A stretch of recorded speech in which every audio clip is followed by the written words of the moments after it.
Yeah, we lost. Shalom, everyone. Happy Feast of Tabernacles. Joyous time. 7 days. First day is a Sabbath, Holy Convocation. And the 8th day is a Holy Convocation, which is into our regular Sabbath day.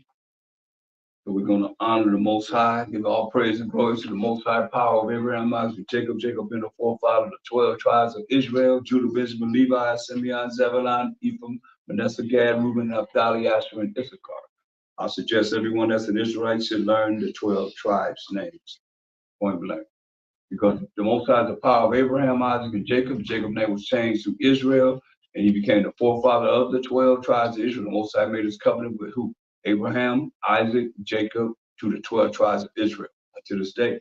So I want to go into some scriptures today, and since it's a time of rejoicing, I want to bring some rejoicing scriptures, and I want to, as we go through the rejoicing scriptures, we're going to see that some of these scriptures are dealing with joy, and those that are, don't bring forth joy, and the results of you operating the way you would operate in air, and the results of what happens in not operating properly as the Most High would have us to operate, in His Word, as He's telling us, as the children of Israel. It's very important, because we can take it lightly all we want to, but when you see that the Most High is only righteous, and everything that He do is a right judgment. I want to look at Colossians 3:17 as always. Whatsoever you do in word or deed, do all by Hashem, Mashiach, give thanks to the Most High and the Father by Hashem, Mashiach, Yahushua. So all that we say and do is going to be in the name of the anointed Savior, Mashiach, Yahushua. We give thanks to the Most High, as we just did in our prayer, the water Most High for everything. He's going to be praised for everything. So I want to go into our forefather King David. First and foremost, I want to show you something. 1 Samuel, the 18th chapter, and I'm going to start at verse 5. And it says, and David went out whithersoever Saul sent him. David is not king. Saul is king. Saul is our first king of Benjamin. And David went out whithersoever Saul sent him, and behaved himself wisely. And Saul set him over the men of war. So Saul set him over his armies. And he was accepted in the sight of all the people. David was. He's not king. Saul is the king, our first king. And also, and he was accepted by the people. People like David. And also in the sight of Saul's servants. So Saul's servants, they were sent to David too. They liked David too. And it came to pass that they came, when David was returned from the slaughter of the Philistines, he went out and killed Egyptians, the Philistines, these Hamites, so-called Africans, that the women came out of all cities of Israel, singing and dancing. So the women came out singing and dancing. These Israelite daughters of Zion came out singing and dancing to meet King Saul with tabrets, with joy, and with instruments of music. So you see, we have music. They had tabrets, tamarines, and it was happy. And with instruments of music. So they came out meeting King Saul with music. And women answered one another as they played. They playing this music and said, Saul hath slain his thousands, and David his 10,000s. So that's gotta be, something that everybody's paying attention to, especially Saul. The women, they all happy and they singing. Saul slain his thousands. And David, his 10,000s, right? So comparing 1,000 or thousands to 10,000s, thousands is 1,000, 2,000. Gonna take a long time to get to 10,000. It said David his 10,000. Well, that's 10,000, 20,000, 30,000, 40,000. Well, how long it take Saul to catch up to that? When he's doing 1,000 at a time. You understand? And these women are they happy, they singing, they praising him, they giving all the glory to David, who's not king. He's a servant, you know. Saul just put him over the army. So check it out. Verse 8. 1 Samuel 18:8. And Saul was very wroth. He got an attitude. And the saying displeased him. And he said, they are subscribing to David 10,000s. And to me, they have subscribed but thousands. And what can he have more but the kingdom? That's why you're looking at when he said, seek ye out first the kingdom of the Most High. What do you think he's talking about when he says, what do they have more than the kingdom? That's us. We the kingdom of the Most High. We the kingdom. What can he have more than the kingdom? Than the rule over Israel? Verse 9. Verse 9. 1 Samuel chapter 18 and verse 9. And Saul eyed David from that day and forth. So now, Saul, through all this joy that we having, he eyed David with envy. His pride was messing with him. And his jealousy started kicking in. Think about this when the Most High bring forth this next scripture. Read. Verse 10. And it came to pass on the morrow that the evil spirit from the Most High came upon Saul. You hear that? Remember I said the Most High is righteous. He's all righteous. He is not evil. Now, why do you think the evil spirit of the Most High came upon Saul? Why do you think the evil spirit of the Most High came upon Saul? Yes. He was rewarding evil for evil. So no, it wasn't no evil. We ain't heard no evil yet. Only evil happened was Saul's mind, what he thought. That's it. Everybody else was happy. The women was happy singing, Saul killed thousands, David killed tens of thousands, everybody happy. Except for Saul. You see? Except for Saul. I just told you what he was dealing with. This is out of responsibility. And I said he was what? Jealous. Jealous of David. He was envy of David. Coveting David. You know what I mean? He's doing all these things that's against what? That's against what? The commandments, man. The commandments. Against the law. that evil. Huh? But you said he said evil for evil. Yeah, I mean, like Saul was basically he was doing evil, well, in his mind, so the Most High put the spirit on him. But that's not evil for evil. That's not what that means. You do evil, then somebody do evil back. That's what that means. Just evil for evil. That's it, yeah, because David didn't do anything. David didn't do nothing. David was just doing what he was supposed to do. Right. Remember, the women is exalting him. See, that's what you understand. Somebody's being exalted by somebody else. David didn't want to be exalted. He was just doing his job, killing tens of thousands of men. And women acknowledging the fact that Saul only killed thousands, and David killed tens of thousands. Ain't nothing that he done wrong. That's not evil. You know what I'm saying? This is what we're dealing with when you look at jealousy, coveting, and envy and pride. You see? Because Saul got an attitude. Read verse 8. Read verse 7. So you see, I'll explain it clearly. Because I just explained it, I'll explain it again. Read that. Verse 7. And the women answer one another as they played, and said, Saul hath slain his thousands, and David his 10,000. See, the women singing, they got music, they playing, they happy, everything, they joyous. They tell you in verse 6, they with joy. So everybody's happy. And they singing these songs, you know. What they say? Saul killed thousands. David killed tens of thousands. That's why I said, how long do it take you to get 10,000 from killing 1,000, then another 1,000, then another 1,000. When David killed 10,000, then another 10,000, then another 10,000. That's 30,000. When you do three times 10 is 30. He killed 30,000. With 3 times Saul, what Saul is doing only 3,000. You see, only a tenth of what David is doing. You understand? That's real. And so Saul's hearing this. The women singing. You know, that's why he said what he said. Read on.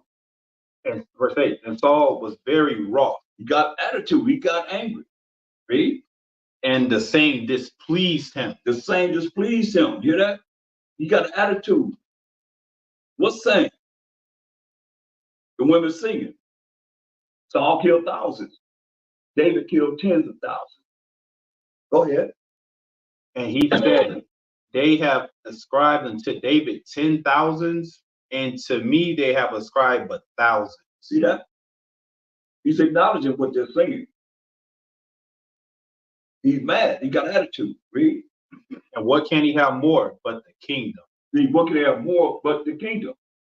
The people gonna believe in him, and next thing you know, he gonna be, which happened. He gonna be the king instead of King Saul. Go ahead. And Saul eyed David from that day and forward. And it came to pass on the morrow. Wait a minute. You can't go over that.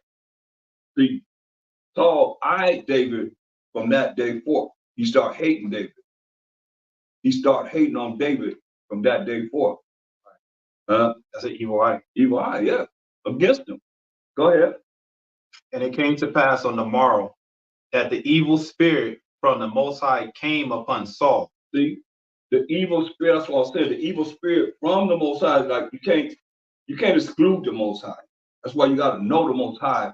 And the reason why this evil spirit of the Most High came upon Saul, because he was evil. He was doing, that was evil what he done. And when you do evil, you draw evil to you. Straight up. You do righteous, like he said, if you do what I say do, I'm going to bless you. You don't do what I'm going to do, I'm going to curse you. So just the thought, just that thought brought that evil spirit. You know what I mean? Just him thinking that brought that evil spirit of the Most High to him. Because the Most High already know. He already know us. Like I said, he already predestined our life, our days. He already know. Verse 10. And it came to pass on the morrow that the evil spirit from the Most High came upon Saul, and he prophesied in the midst of the house. And David played with his hand, as at other times. And there was a javelin in Saul's hand. A javelin. He had a javelin in his hand. David played the harp, which is the piano, vertical. You just take the piano and put it horizontal and put keys on it. That's the harp. That's what David played. That's just what the Most High loved too. Go ahead. And Saul cast the javelin, for he said, I will smite David. Hear that? See that? See, this is evil. He drew that evil to him. He drew the evil to him. So here he is with this evil spirit from the Most High, said, because he drew that evil to him with that thought, with those evil thoughts. Then you're going to take the javelin and throw it at David. What is that? I will smite David even to the wall with it. He's going to throw the javelin, like you right there, he's going to throw the javelin, and the javelin go through you, go into the wall. That's how you think. We used to have an Olympic javelin. Yeah. Back then, it probably was even bigger. Yeah. And David avoided out of his presence twice. Twice. You got to get out of this wild cat's presence, man, twice. So that means he threw it at him twice, 2 times. Cold-blooded, man. But understand, this is our degenerate life. This is who we are. This is our first king, our very first king. Is that it? Go ahead. Verse 12. And Saul was afraid of David because the Most High was with him. Hear that? He was afraid of David because the Most High was with him. So even though we roll it in the truth, you have those that are envious and jealous and have a wrong spirit of how we're supposed to love thy neighbor as thyself, even our own. This is our own people. This ain't nobody else. This is our own people. Straight up. Hating on each other to the fact of want to kill them, get rid of them. Why? Because of his envy against him. And the people saying they love David.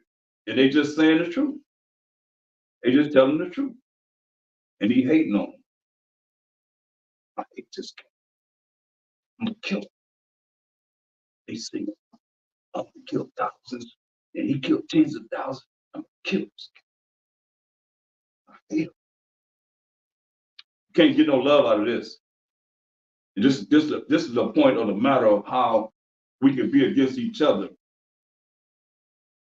And it's like that now. You know, why do you hate your brother?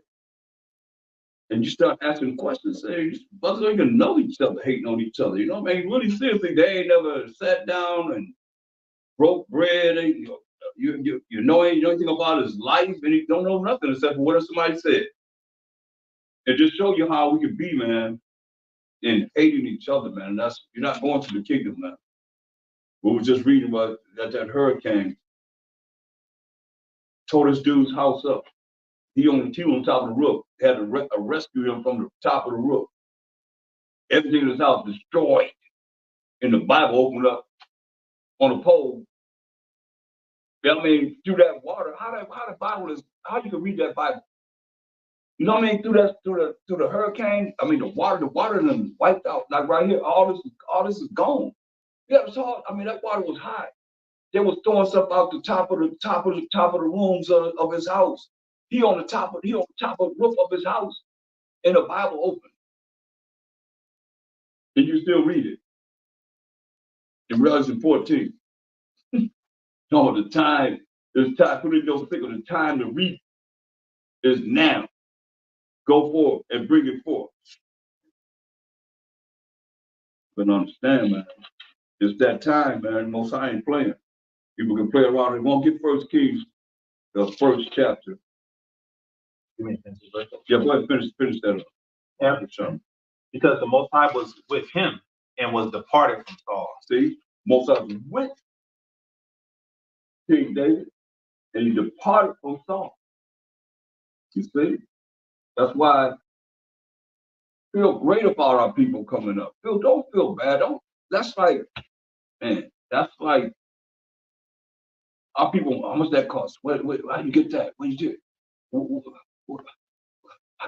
Why it happened to him? It ain't happened to me. I've never been a hater before. Huh? I said I've never been a hater before. Me either. Even before this truth, I've never been a hater. I can never hate them. I'm just saying, man, like, why not be joyful for our, I mean, when you think about all we've been through, we came out of slavery with nothing. We didn't have a pencil, because we couldn't write. Majority of us. You didn't have a fork. You didn't have a spoon. You didn't have a plate. Forget 2 acres and a mule. Huh? Forget about 2 acres and a mule. Yeah. 40 acres and a mule, that was a joke. 40 acres and a mule, man, that was a joke. Some of us got it, though. We were smart enough to get it. But, man, come on. For any kind of means at all, man, that you can see any kind of exaltation that the Most High gives exaltation, be happy for our brothers and sisters, man. You know? That's his captain. David was Saul's captain. No, he put him over all his army. What are you supposed to do? Why he put him over the army? Because he was a bad warrior, right? He was able to take care of business and train his mighty men up to be powerful too, man. Shoot, man, it's a story, man, where David said, man, I wish I could have some of that water. The army, the whole army is out there fighting against them. David said, man, I wish I could have some of that water from this well. These men would have to go through fight through the army, get the water for King David and bring it back to him, man. And them three mighty men, whip butt all the way through that army, man. You know, they had to fight going through the army. They got the water, and they had to fight back. And here's your water. What kind of mighty men we talking about, man? You got this whole army out there. 3 men went through that whole army, fought their way through the army, got the water, fought their way back, didn't drop the water. They fight. One might would fight with one hand, one arm. Got the water in his hand and fighting all the way through back to get that water to David. David said, man, I ain't worthy. Y'all did that. I ain't no worthy to drink this water. That's what we're talking about, man. That's love, man. They didn't envy him because he was king or he was a man of war. They loved him. And that's what it's about. Being happy, man. We're supposed to be enjoying this. Coming back to the Most High. First Kings, the first chapter, and look at verse 40.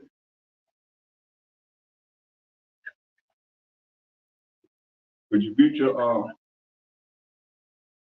Val? We can hear what you're saying.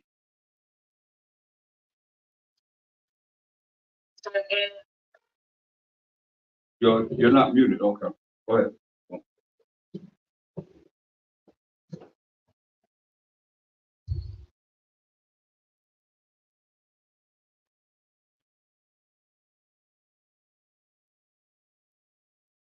First Kings. Start at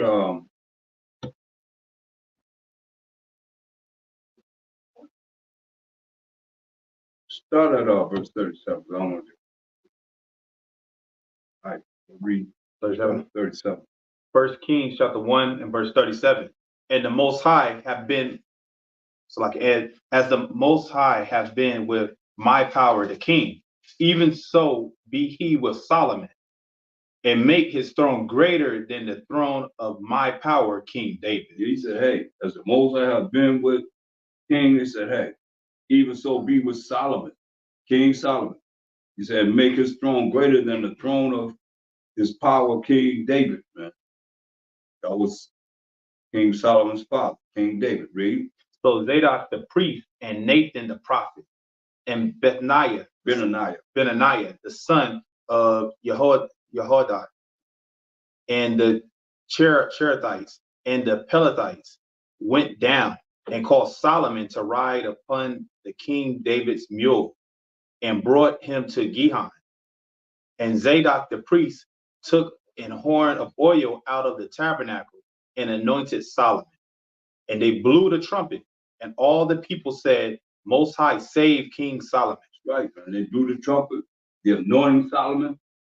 They blew the trumpet, and all the people said, Most High, save King Solomon. Go ahead. And all the people came up after him, and the people piped with pipes and rejoiced with great joy, so that the earth rent with the sound of them. You hear that? You know we loud anyway. It said all the people came up after him. And the people piped with pipes, music, man. Playing music and rejoice with great joy. And we supposed to be during the Feast of Tabernacles. What did it say? We went over, it said rejoice. So they rejoice and rejoice with great joy. So that the earth rent with the sound of them. You hear that? That's how loud we were having a good time. A lot of times, they be thinking we at war.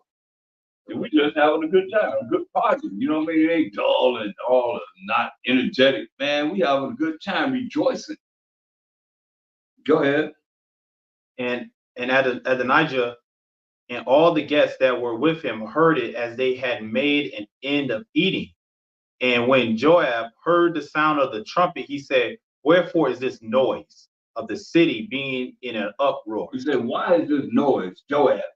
Why is this noise that I hear this trumpet, man, being an uproar? Read. And while he yet spake, behold, Jonathan, the son of Abiathar, the priest came, and Adonijah said unto him, come in, for thou art a valiant man, and bringest good tidings. And Jonathan answered and said to Adonijah, verily our power, King David, have made Solomon king. And the king hath sent with him Zadok the priest, and Nathan the prophet, and Benaniah the son of Jehoiada, and the Cherethites and the Pelethites, and they have caused him to ride upon the king's mule. Jealousy. See that? Everybody happy. Here comes some cat that just, the wheel is turning 100 miles an hour. Here comes this cat, some wrench, you know, into it. We having a good time. That's why I told everybody, you know, don't let nobody take your joy from you. Say rejoice 7 days. Find a way to find joy in these 7 days. Don't become with this negative spirits, man. Any kind of way. Or you just like them, man. You see this? That's why you see you got the joy, then you got what happens. Here comes somebody just spoiling everything, right? A cloud over their Cloud head. over their head, right? Right. It's only on them. Cloud over their head, just raining all over them. They want to rain on you. That's the old saying, right? Misery loves company. Misery loves company. And they miserable or they jealous of somebody, and whenever they see somebody come up, it ain't them, then they have a problem. And that's why I went to go to Philippians 2:8. All you New Testament Christians or whatever you call yourself, you know that, and y'all real pride. They real pride. Christians, they real pride to not know the Bible. Con? Right. They real proud not to know the Bible. Philippians 2 and what shout it? Book of Philippians chapter 2 and verse 4. Look not every man on his own things, but every man also on the things of others. Right. So don't look up the things that you have, but look on the things of others. Read. Let this mind be in you, which also in Hamashiach Yahushua. Read it again. Let this mind be in you, which was also in Hamashiach Right. Yahushua. Let this mind be in you, which was also in the Mashiach Yahushua. This mind was in the Mashiach Yahushua. Just say like that. Read. Who being in the form of the Most High, thought it not robbery to be equal with the Most High. He's in the form of the Most High. He thought it wasn't robbery to be equal with the Most High, meaning he was the son of the Most High. That's what that means. He was a son of the Most High. And they agreed. That's why he said in St. John 10:30, I and my Father are one. That means they agreed. So he said in John 14:28, my Father is greater than I. You see, so they're not the same. Go ahead. But made himself of no reputation, and took upon him the form of a servant, and was made in the likeness of men. And being found in fashion as a man, he humbled himself, and became obedient unto death, even the death of the cross. See that? So he humbled himself, meaning he didn't go around trying to exalt himself, trying to be somebody in hell. Was not he in hell? If we in hell, wasn't he in hell? In the Roman Empire? I think so.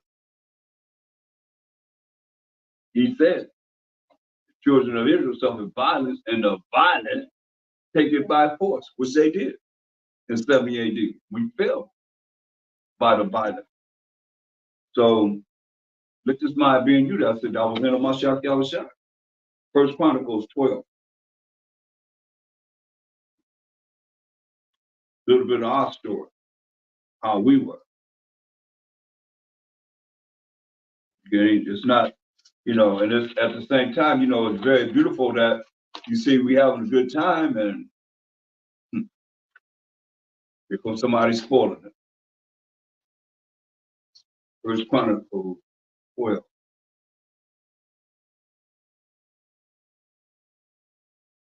Start at verse 23. First Chronicles chapter 12 and verse 23. And these are the numbers of the bands that were ready, armed to the war. You know, bands mean armies. Armies. Read it again. And these are the numbers of the bands that were ready, armed to the war. Armed to the war, man. Ready for war. The army. Ready for war. Go ahead. And came to David, to Hebron, to turn the kingdom of Saul to him, according to the word of the Most High. Yeah, because Saul didn't do what the Most High said do. You know, Most High said, when you go in there, I want you to kill all the Amalekites and don't leave one standing and kill everything, animals, everything. Don't take nothing. Saul didn't do it. So the Most High took the kingdom from us and gave it to King David. Go ahead. The children of Judah that bare shield and spear were 6,800. Every ready armed to the war. That's right, man. Children of Judah that bear shield and spear, men of war, 6,800, ready armed to the war. Go ahead. Of the children of Simeon, mighty men of valor, for the war, 7,100. Of the children of Levi, 4,600. And Jehoiada was the leader of the Aaronites.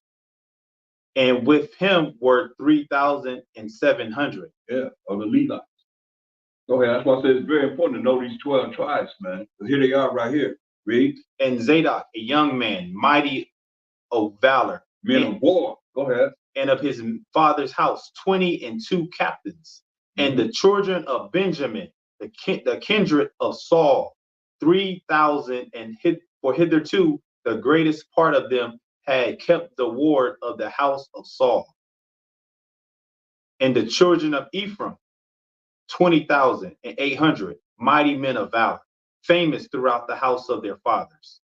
And of the half tribe of Manasseh, 18,000, which were expressed by name to come and make David king. And of the children of Issachar, which were men that had understandings of the time, to know what Israel ought to do. The heads of them were 200, and all their brethren were at their commandment. Of Zebulun, such as went forth to battle, expert in war, with all instruments of war, 50,000, which could keep rank. They were not of double heart. I mean, they was on point. They wasn't wishy-washy. You know what I mean? They wasn't, they say something, they do something else. They was not double-hearted, man. That's why good James 1 concerning them. Zebulun, how they supposed to be. Can they be that way now? Hopefully.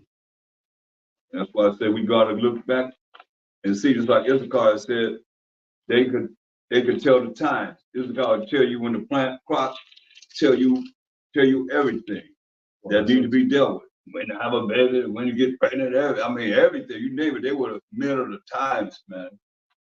Most like bless them with that. Start verse 6. Yeah. James chapter 1, verse 6.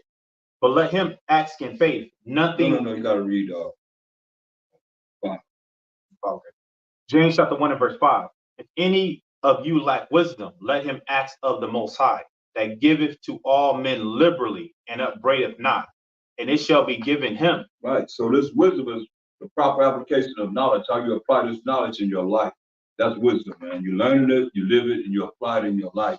A lot of people, they learned it and they claim to be living it, but to apply it in your life is once the book is closed. Now you got to operate from what you know that you have learned, and you claim to be living. Now you got to apply it in your life every day. You see, and it works. Read. But let him act in faith, nothing wavering. That's right, man. Let him act in faith. Believe it in the Most High. Nothing wavering. You ain't doubting. Period. Ain't no doubt when you ask the Most High. It's a sure thing. You're saying this what's going to happen because you ask the Most High and you respect the Most High. As He said, you ask anything in my name, I said I would do it, and the Father be glorified in the Son. You ask anything in my name, I would do it. You love me, keep my commandments. You keep the commandments, then He gonna bless you. He said, you keep my commandments, I'm gonna bless you and set you where? Above all nations. That's what the kingdom's coming to us on the be about. Period.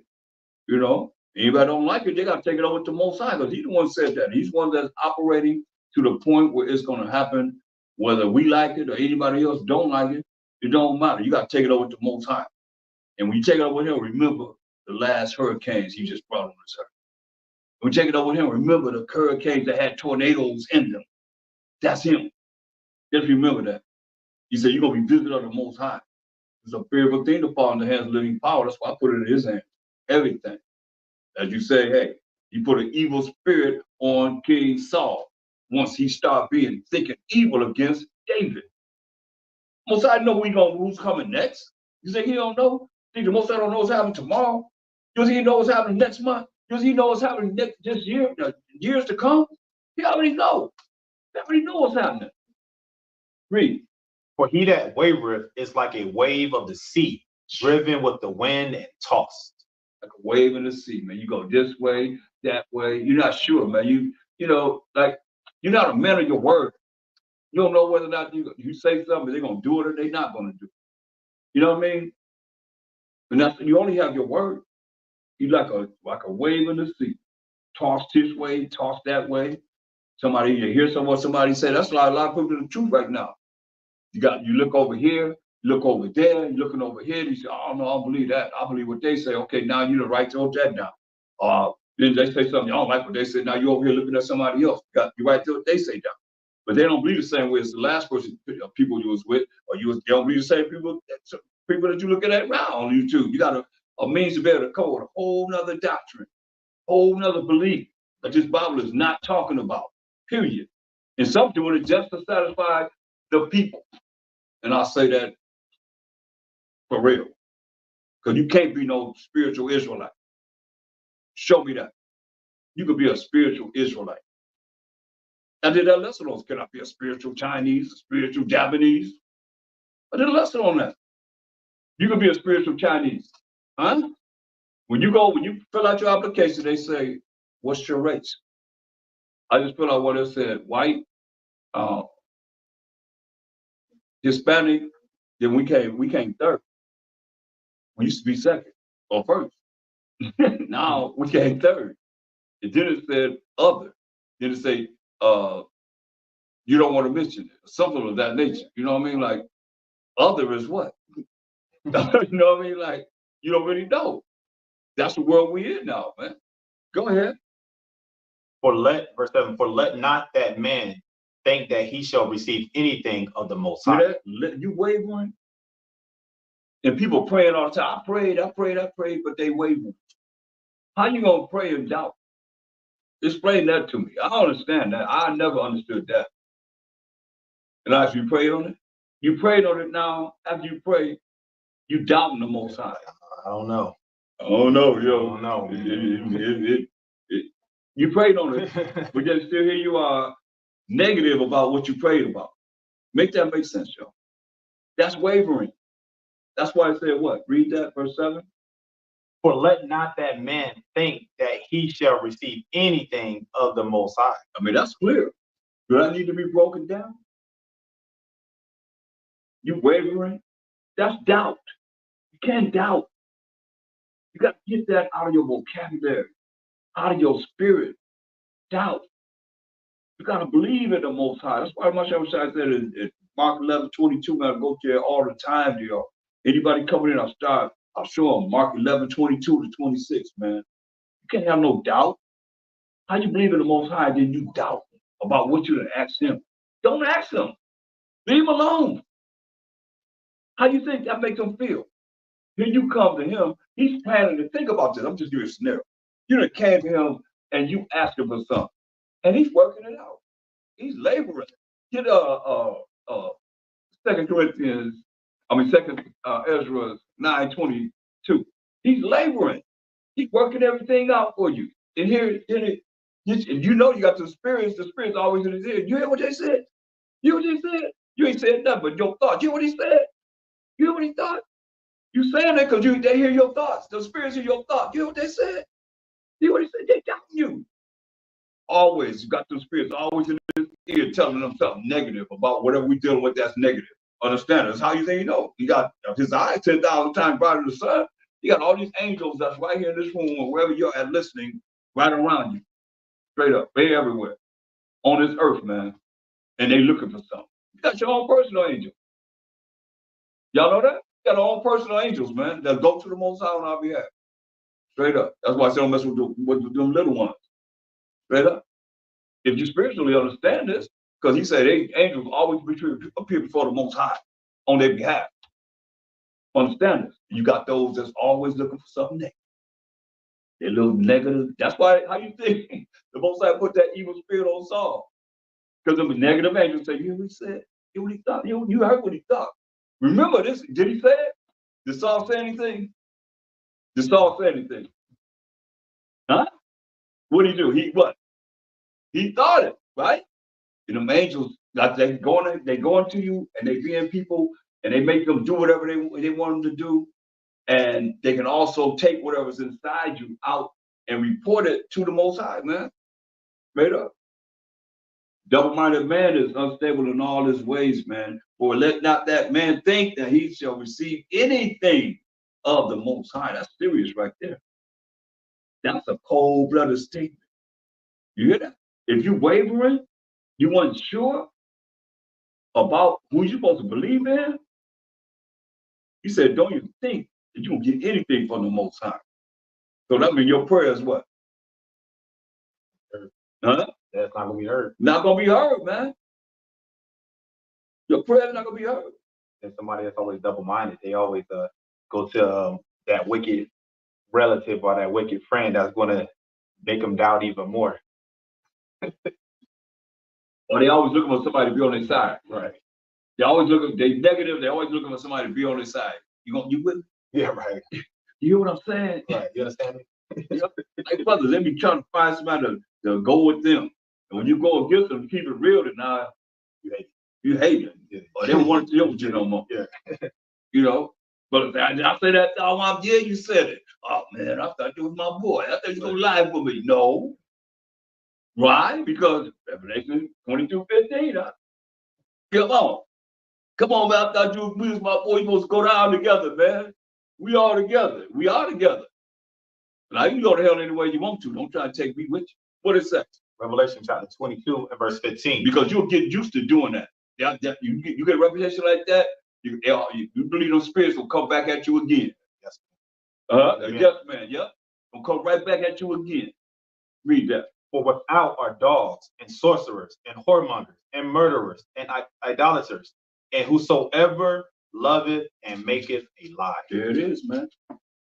When you'll be telling that lie, they'll come back, and they'll come back to haunt you. And you be like, you got to remember the lies you done told. Somebody remember what happened, and they confront you about what happened. Now you're going to tell the truth. No, you lied. They're going to realize you lied. But you got to remember every lie. You know, lies, you got to remember all this lie, that lie, this lie. Ain't no lies going to the kingdom because he said, you love it and make up a lie. And they're going to make you lie because you lied in the first place. You got to continue to keep that lie going. Kind? Yeah. Read on. Go back to First Kings. No, it's First Chronicles. You know my second Ezra? Yeah, we second that first. Second Ezra chapter 9 and verse 22. Right. Let the multitude perish then. He said, let the multitude of people perish then. This the Most High. But he loved everybody. What did he say? Let the multitude perish then. He said, let the multitude of people perish then. Read. Which was born in vain. That's a heck of a statement. That's a heck of a statement. He said the multitude of people was born in vain. They didn't even work, being born. Y'all hear that? Born in vain. Read. And let my grape be kept, and my plant, for with great labor have I made it perfect. You said, let my grape and my plant be kept, for with great labor have I made it perfect. He's labored to make us perfect, man. And here we are trying to find a way to be displeased with each other, always dissecting each other. For what? We all got a common enemy. But here we are dissecting each other and looking for fault in each other instead of trying to build our brothers up, man, and make them be the best they can be. And the sisters too. You can't be so soft. You can't be no softy, man. You gotta be a man. And you gotta be a woman. There's a woman of Zion. Think about the women. Think about the lioness, man. What she do? She go out there and get the prey. She hardcore. Well, how's she gonna be softy when it comes down to really dealing with the truth and dealing with how you're supposed to be as a woman? And you young men, supposed to be hard. But you gotta get off this softy, emotional tip, man. I mean, things hurt your feelings, and next thing you know, I don't want to deal with you no more. I'm mad. What causes that? I don't know. I can't relate to that. I cannot relate to that. Too much soy. Too much soy in the food? Yeah. Oh man, that's making them effeminate. Yeah. To take away their masculinity to make them effeminate, y'all better put some testosterone, testosterone. Find some way to get some right. Do some dips or something. Do some dips or something.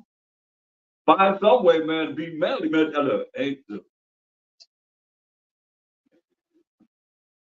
Get First Corinthians 6 and 9. Y'all better understand, man. It's a time of rejoicing. It's a time to get ourselves right too.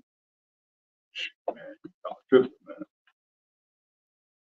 I know from just coming up in the truth, to learn the truth, all that was happening to do as far as the Hebrew Academy and so forth, man, what we had to do. Like I was telling y'all, like at one time we was working out and it was blazing hot, almost 100 degrees seemed like. And we were standing up and we had to fall out on our knuckles. It was glass. It was glass. We had to do push-ups. Like your knuckles is bleeding, your knuckles, whatever. And they burn it up. They burn it up, plus they cut. Down, up, down, up, down, brother. I would have did that. I just left. Yeah, you would have left. You wouldn't have got the truth. But it made men men. You know, it made us hard. When no feminine men don't do that. When you finish what you were showing about what you had to go through, right? You had to go through it in the service. You know what I mean? Right? Or in the end, you're gonna be what? Out. Straight up. You had to make it through, man. So how are we gonna be any different? Harder, man. I mean, we had to go through a lot and endure. That's why he said this. Read that. 6:9. You said 1 Corinthians 6 and 9? Yeah. 1 Corinthians chapter 6 and verse 9. Know ye not that the unrighteous shall not inherit the kingdom of the Most High? See, the unrighteous, man, that means those that don't keep the commandments and the laws of the Most High are not going to inherit the kingdom of the Most High. Read. Be not deceived. Don't let nobody fool you, man. Don't let these lies that's been told in this world over and over again deceive you. Read. Neither fornicator, nor idolater. Idolaters, those that don't believe in the Most High, got all these other gods, as they call them, or spirits that they're dealing with. Read. Nor adulterers, nor effeminate. That's why I want to get to effeminate. That's effeminate for young men to not be men. You know, y'all strong as ever, but when it comes down to what you got to deal with and manning up and not being feminine like a woman, ain't a woman a weaker vessel? Well, how come we got to be, men got to be soft? So read that. This is from Adam Online. Effeminate, womanish. Womanish, hear that? Womanish.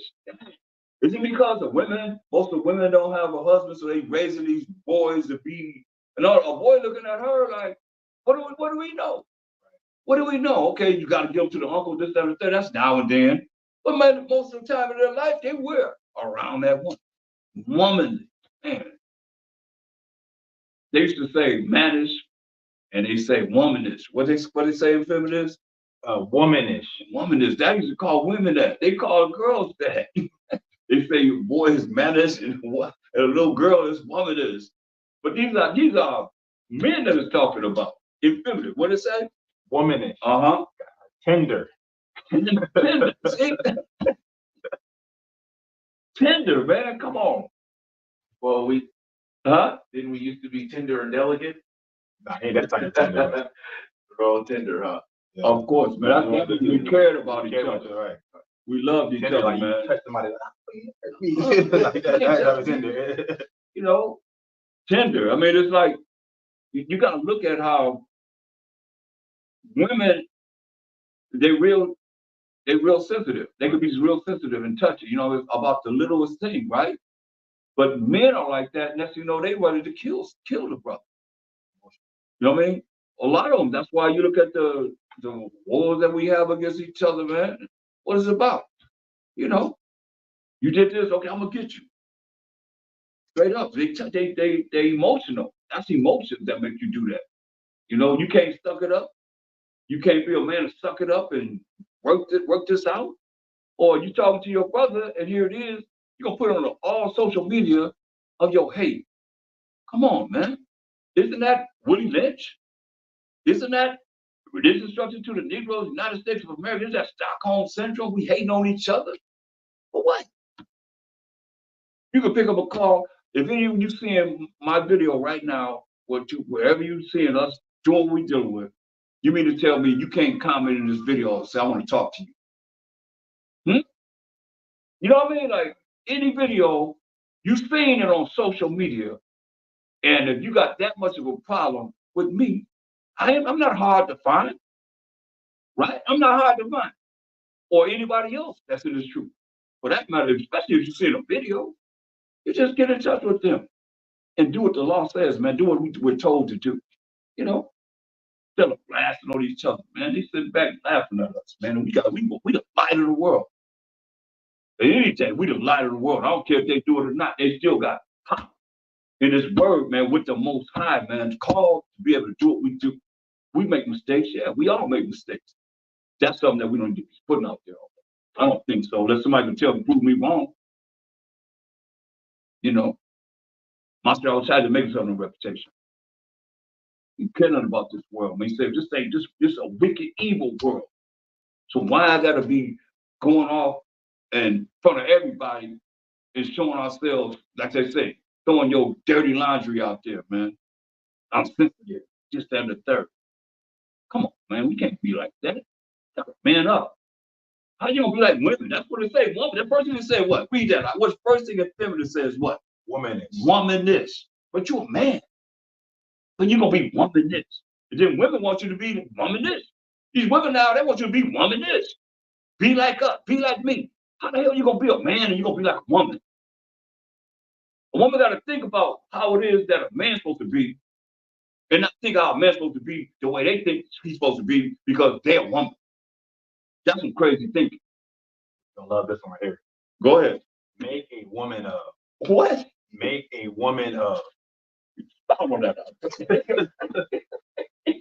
I mean, that's pretty much what you have. You have you have these single parent households with the mother. She's raising young boys and whatnot, and hey men, they have to stand up and pee and whatnot. That mother is probably teaching them to sit on the toilet and pee. Because guess what? It's no father around, it's no dad around. So they make a woman up. They walk in their mom's high heel shoes. I mean, I've seen that before. They put on their mother. I mean, I count one time. It was a guy that came up and he was a sodomite. He was saying, he don't want to be a sodomite. And he showed me a picture of when he was like maybe 8 or 9 years old, and his mother actually dressed him up in a dress and put lipstick on him. This is literally making a woman of right here. So his mother did. He showed me the picture. He's like, I don't want to be this way no more. He said, it don't even feel right, but my mother encouraged it. That's what he told me. My mother encouraged it. That's terrible. That's the world we in, though. Right. Dang. Wow. Dang. Go ahead. All right.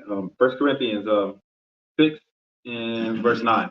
Know ye not that the unrighteous shall not inherit the kingdom of the Most High? Be not deceived, neither fornicators, nor idolaters, nor adulterers, nor effeminate, nor abusers of themselves with mankind. Use with themselves with mankind. That's what we talking about. That's men with men. That's men with men.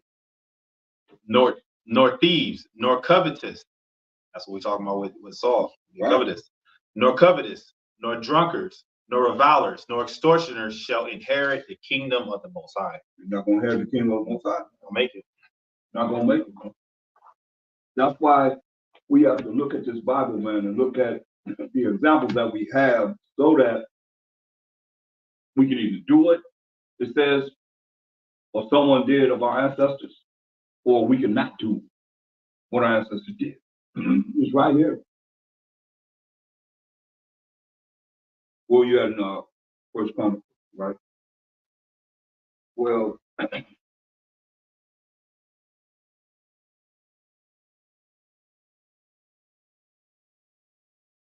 So we have a lot of examples here, and it's beautiful when you look at and think on the joy and the happiness and the rejoicing they're supposed to be doing, and then you look at, man, that's why I told y'all, let nobody take your joy from you this week, man, regardless of how people want to come. What's on? We're reading right here in First Chronicles chapter 12. It's talking about how they had bands and military and armies, and this is the total opposite of effeminate. Right?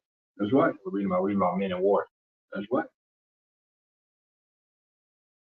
Now America say what? Don't have no tail. You say they got out the window. I seen the picture where a cat had a AK-47 or AR-15. His fingernails are polished just different colors. Like, wow, like. Then you got to go to restrooms, you got to take showers, you got to do whatever. Then this cat's feminine, man. They men with men, man. They like men. Something wrong with that picture. And I found the law of the Most High. Leviticus 20:13 says, "But man lie with mankind, if he shall a woman, both of them have committed abomination. They shall surely be put to death. Their blood shall be upon them." Thus say the Most High. All right, precept. Yes. Isaiah 3:1 says, "For behold," Wait, but you can't just go to a precept, brother. And just because you got it and let nobody else get it. Can we get that too? That's some order up in here. Okay, read. Isaiah 3:1, for behold, the Most High, Most High power of hosts, doth take away from Jerusalem and from Judah the state and the staff, the whole state of bread and the whole state of water, the mighty man and the man of war, the judge and the prophet and the prudent and the ancient, the captain of 50 and the honorable man and the counselor and the cunning artificer and the eloquent orator, and I will give children to be their princes, and babes shall rule over them. Okay. Break it down. Right. So what Sadiq was saying, going back to First Chronicles 12, where we had all these mighty men of valor, mighty men of war, and we don't have that today because the Most High took it away. And the reason why we had it in the first place is because He gave it to us. So He gave it to us, took it away from us, and now we can see the difference between what we used to be and what we are now. That's right, man. Weird.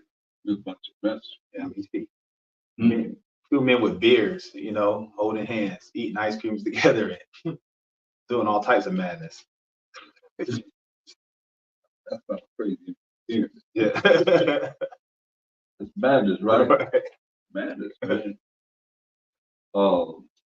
In the scripture where it say, if most had to leave it rendered, we all be like a Sodom and like it to Gomorrah.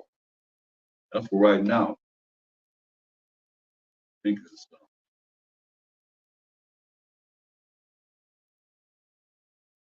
Real, man. I mean, he said if he ain't even rendered, we all be like Sodom and like.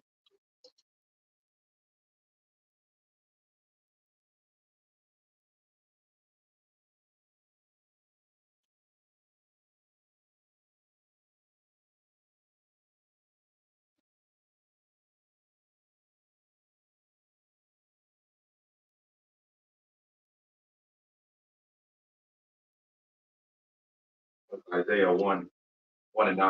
1:9.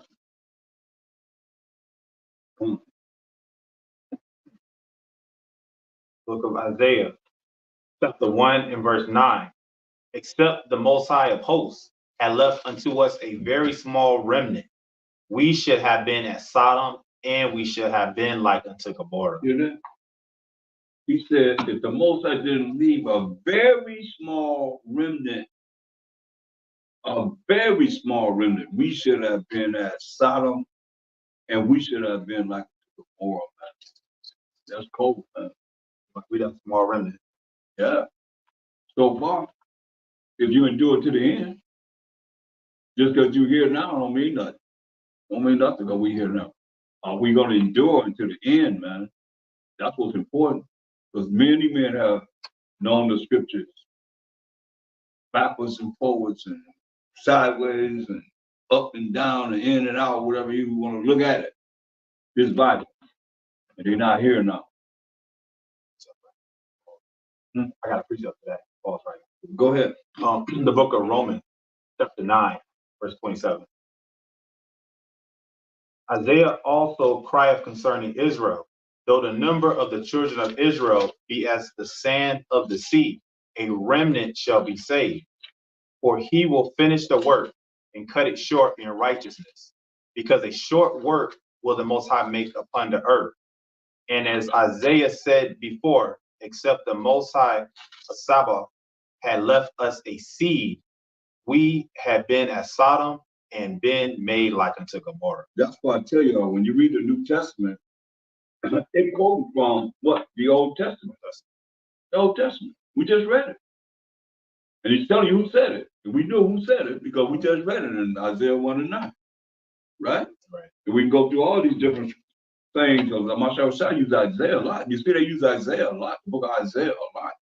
You know, because he was very, very in touch with the spirit of the Most High. You know? We all be like the Sodom and Gomorrah. But here we are, we got opportunity, man. Let's read on about the tribes. First Chronicles, chapter 12 and verse 34. First Chronicles 12 and 34. And Naphtali, 1,000 captains, and with them with the shield and spear, 37,000. And of the Danites, expert in war, 28,600. And of Asher, such as went forth to battle, expert in war, 40,000. And on the other side of Jordan, of the Reubenites and the Gadites, and of the half tribe of Manasseh, and all manners of instruments of war for the battle, 120,000. 120,000. Read. All these men of war. All these what? Men of war. All these men of war, man. We have men of war, man. We're supposed to be men of war right now, or spiritually, on another level. Read. That could keep rank. That could what? Keep rank. That could keep rank, man. And not break their rank. Know how to march, know how to deal with being together, man, as one. Go ahead. Come with a perfect heart to Hebron. No, read it. Didn't say come. Salakia. And these men of war that could keep rank came with a perfect heart to Hebron. Yeah, they came with a perfect mind. You know, they were following 1 Corinthians 1 and 10. Read that. 1 Corinthians 1 and 10. They were following this without a shadow of a doubt. The book of 1 Corinthians, chapter 1 and verse 10. Now I beseech you, brethren, by the name of our power, Hamashiach Yahushai, that ye all speak the same thing, and that there be no division among you, but that ye be perfectly joined together in the same mind and in the same judgment. That's right, man. And what we're going to be perfectly joined in the same mind, the same judgment. Read it again. Now I beseech you. No, verse 38. Oh, First Chronicles 12. First Chronicles chapter 12, verse 38. Mm-hmm. All these men of war that could keep rank came with a perfect heart to Hebron. A perfect mind to Hebron. All together in the same mind, the same spirit. Read. In the same judgment. Read. To make David king over all Israel. And all the rest, and all the rest also of Israel were of one heart to make David king. That one mind. They all had the same mind to make King David king. Read. And there they were with David 3 days, eating and drinking, for their brethren had prepared for them. Moreover, they that were nigh them, even unto Issachar and Zebulun and Naphtali, brought bread on asses, and on camels, and on mules, and on oxen, and meat, meal, cake of figs, and bunches of raisins, and wine, and oil, and oxen, and sheep abundantly, for there was joy in Israel. It is, man. They brought all these things, man, to celebrate. So there was joy in Israel, man. You know we love to eat. There's food, we always go up. So it was joy in Israel. From there we're gonna get First Chronicles 15.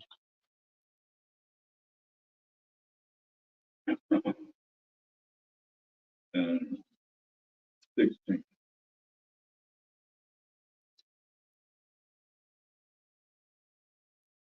The book of First Chronicles, chapter 15 and verse 16. And David spake to the chief of the Levites to appoint their brethren to be the singers with instruments of music, psalteries, and harps, and cymbals, sounding by lifting up the voice with joy. Hear that? David told the Levites, man, the singers, get these instruments of music, psalteries and harps and cymbals sounding by lifting up the voice with joy. Verse 25. Verse 25. So David and the elders of Israel and the captains over thousands went to bring up the ark of the covenant of the Most High out of the house of Obed-Edom with joy. Obed-Edom. Obed-Edom. With what? With joy. With joy, man. So we're gonna go get our ark of the covenant. Come on.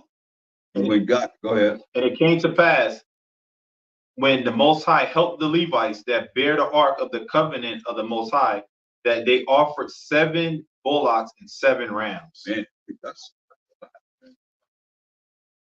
when y'all think about, that's why when Solomon came, the prophet Solomon came to Saul and said, what is that?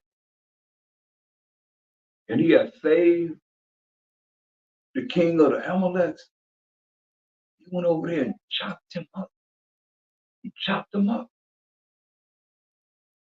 How much does it take? We talk about bullock, you know, it was larger back in the day. It was larger, so all the animals, everything was bigger. They chopping through bones. They chopping, chop, chop, chop, chop. 7 bullocks and 7 rams. A thing of bullock gotta be this big, this wide. Right? Coming back. Man, they would put some work in, man. Believe this.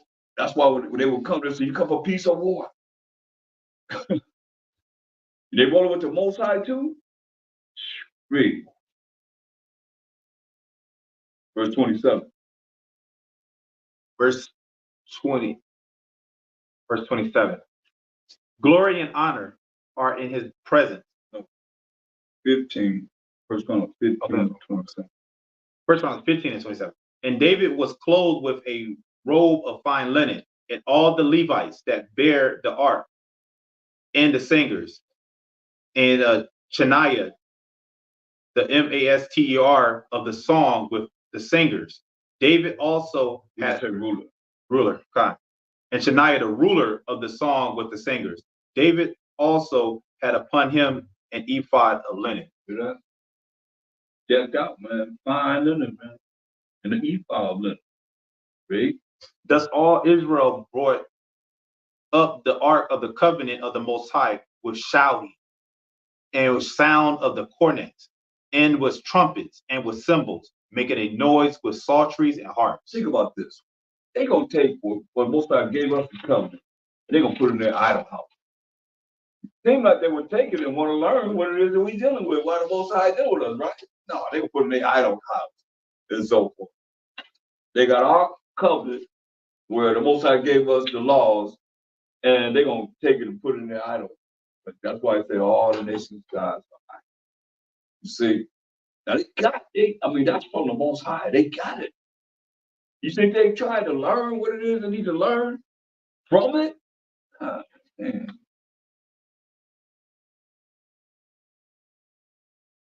You see, read verse 28. Verse 28. Thus all Israel brought up the ark of the covenant of the Most High with shouting, and with sound of cornet, and with trumpets, and with cymbals, making a noise with psalteries and harps. I mean, they're making music.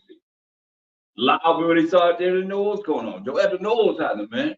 What's the noise about? What's all this noise about? We be having a good time being loud with music, man, and singing. And I mean, we can't imagine this, man. You know how we sing, man.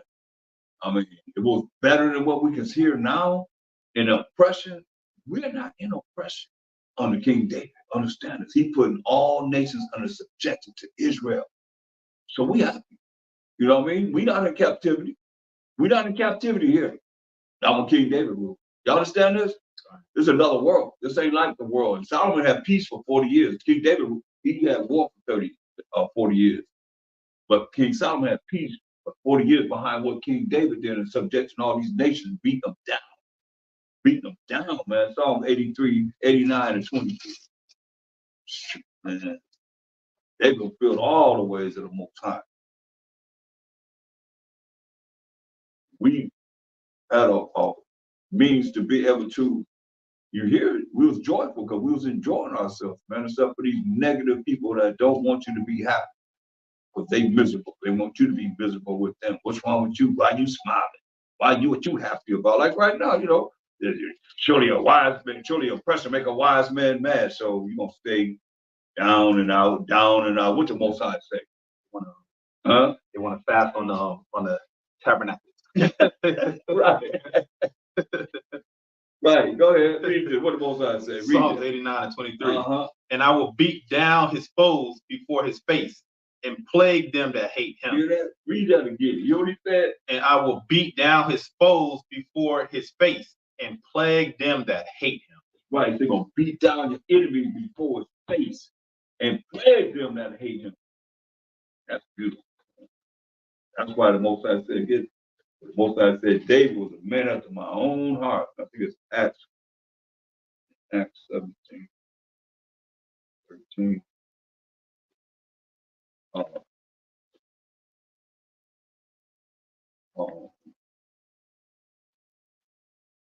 Yeah, there's some Acts 17 to 13. Let's go. Let's read from 21. Since we designed something that the Most High said we need. I'm your king. I don't want you to be our king. You understand? Do you understand how disrespectful we've been? When you read this Bible, we very, very disrespectful to the Most High.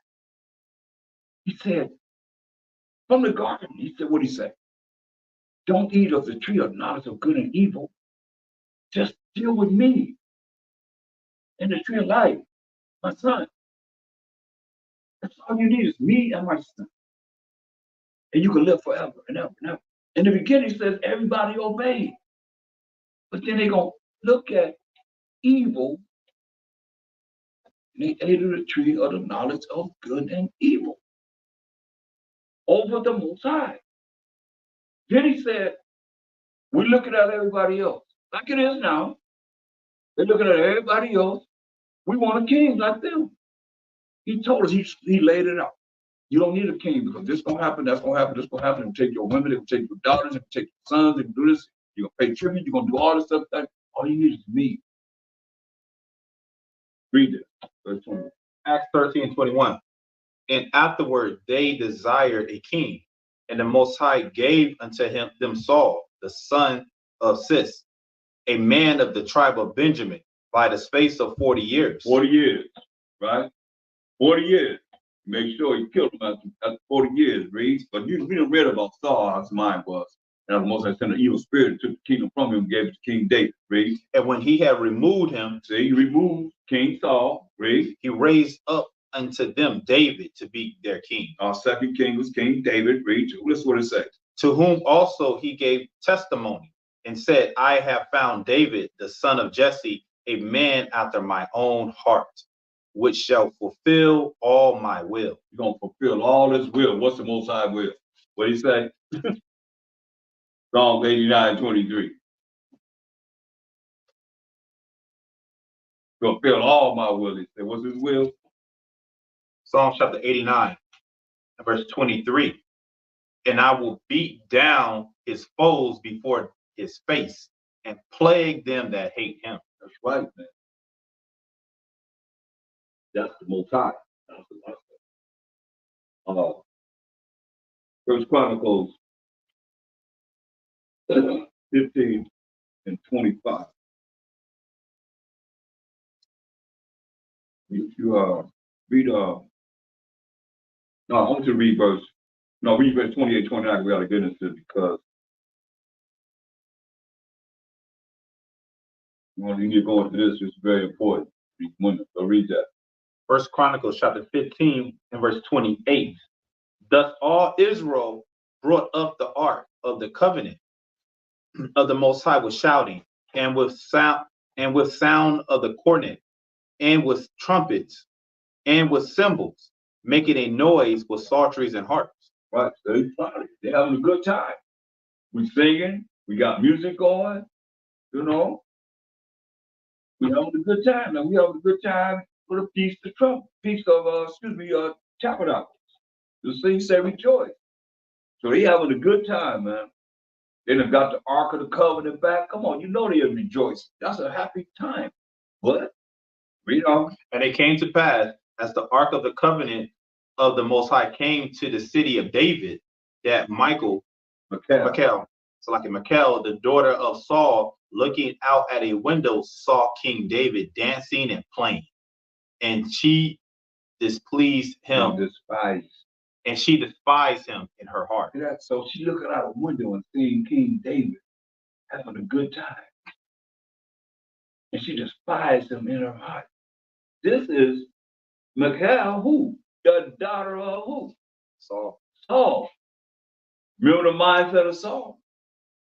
Don't fall far from the tree. Don't fall too far from the tree, right? That's right. The same thing her daddy had, because Saul said he gave her to David to vex his soul. Remember, he gave her to David to vex his soul, man. Read on. First Chronicles 16 and 1. So they brought the ark of the Most High and set it in the midst of the tent that David had pitched for it. And they offered burnt sacrifices and peace offerings before the Most High. And when David had made an end of offering the burnt offerings and the peace offerings, he blessed the people in the name of the Most High. And he dealt to every one of Israel, both man and woman, to every one a loaf of bread, and a good piece of flesh, and a flagon of wine. See that? He gave them some bread, some meat, and some wine, the yayan, to feel good. They would eat it. What he gave them, man. Read. And he appointed certain of the Levites to minister before the ark of the Most High, and to record, and to thank and praise the Most High of Israel. Asaph, the chief, and next to him, Zechariah, Jeiel, and Shemaramoth, and Jehiel, and Mathaniah, and Elab, and Benaiah, and Obed-Edom, and Jilal, with psalteries and with harps. And Asaph made a sound with cymbals. Benaiah also, and Jenazel the priest, with trumpets, continually before the ark of the covenant of the Most High. Right. Continually. They happy, man. This is a joyous time. You know? They feeling good. They joy. Ain't no sadness in this, man. Except for those that are envious and prideful and have jealousy in their spirit, man, and don't want to see you happy. Don't want to see you rejoice. Yeah. I got a precept on Saul's daughter acting like. God, I want that. Get that. All right. This is Deuteronomy 13 and 6.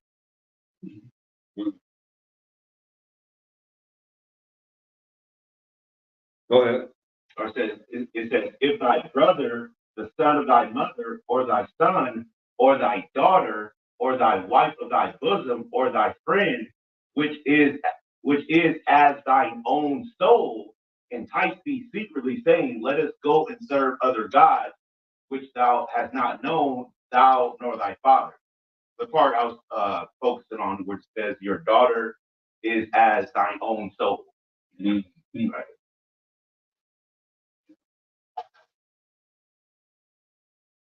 Well, if you keep reading, because Saul went to who in the end? Remember who Saul went to? The what's it called? Yeah, fine. So that's of another power, another entity.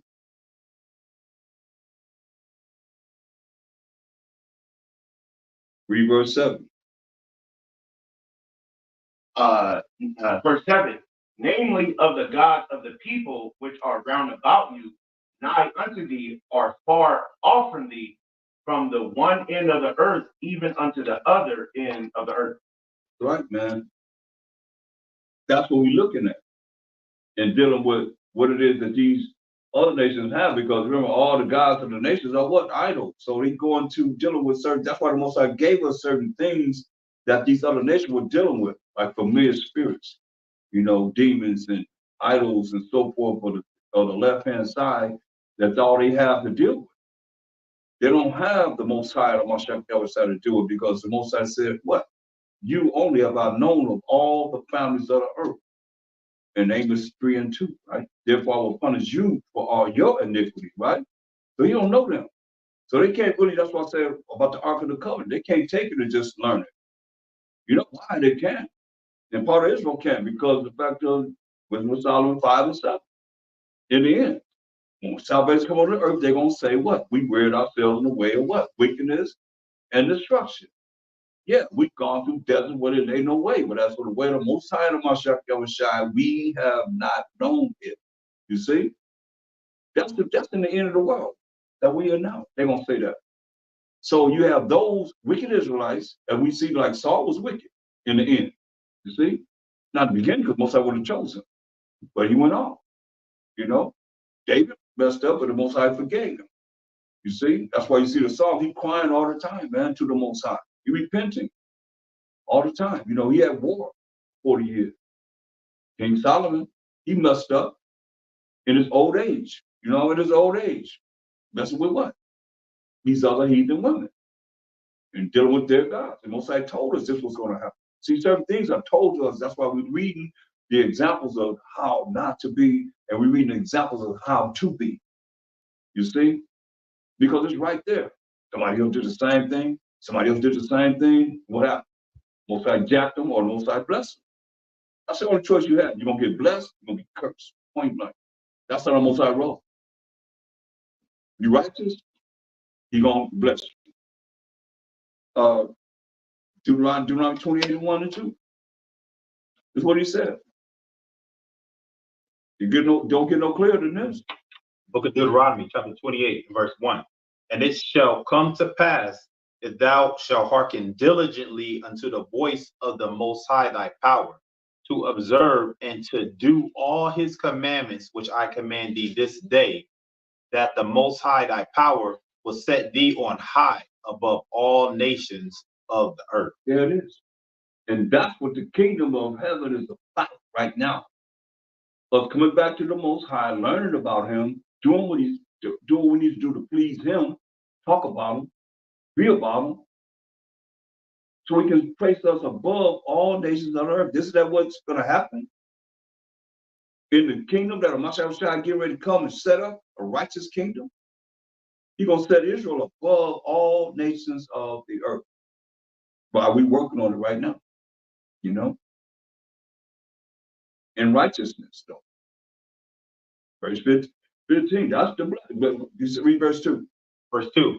And all these nations shall come on, and all these blessings shall come on thee and overtake thee, if thou shalt hearken unto the voice of the Most High thy power. All we have to do, man, is listen to the Most High, through this word. We know him through the Bible. Verse 15. Verse 15. So that's he's going to bless us. But he knew what we were going to do, right? So therefore, he only gave us what? Like I say, he already know the future. So how many verses did he give us for the blessing? From 14. Verse 3 to what? 14? 14. Verse 3 to 14. So verse 15 says what? But it shall come to pass, if thou wilt not hearken unto the voice of the Most High thy power, to observe to do all these commandments and his statutes which I command thee this day, that all these curses shall come upon thee and overtake thee. All these curses, man.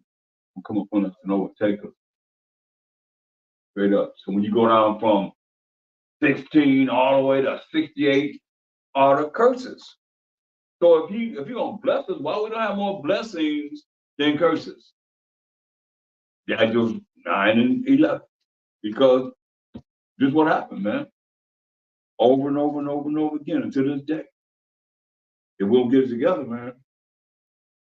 You understand what the Most High want us to do?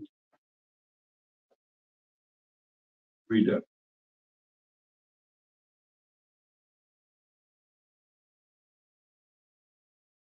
Book of Daniel, chapter 9, verse 11. Yeah, all Israel have transgressed the law, even by the party, that they might not obey thy voice. Therefore the curse is poured upon us, and the oath that is written in the law of Moses, the servant of the Most High, because we have sinned against him. Right. We have sinned against him. Look, what? Get Psalm 16. Book of Psalms, chapter 16. Read verse 4. 16 and verse 4. Their sorrows shall be multiplied that hasten after another God. Their drink offerings of blood will I not offer, nor take up their names into my lips. You know? So think about this. Especially people that's dealing with other religions and so forth. The Most High didn't give us religions. Hope y'all know that. He gave us laws, statutes, commandments, and judgments. But it's telling you, think about this, man. You praying to the Most High best you can. The Most High said, your name not even going to be entering to his lips. To say your name ever come out of his lips, man.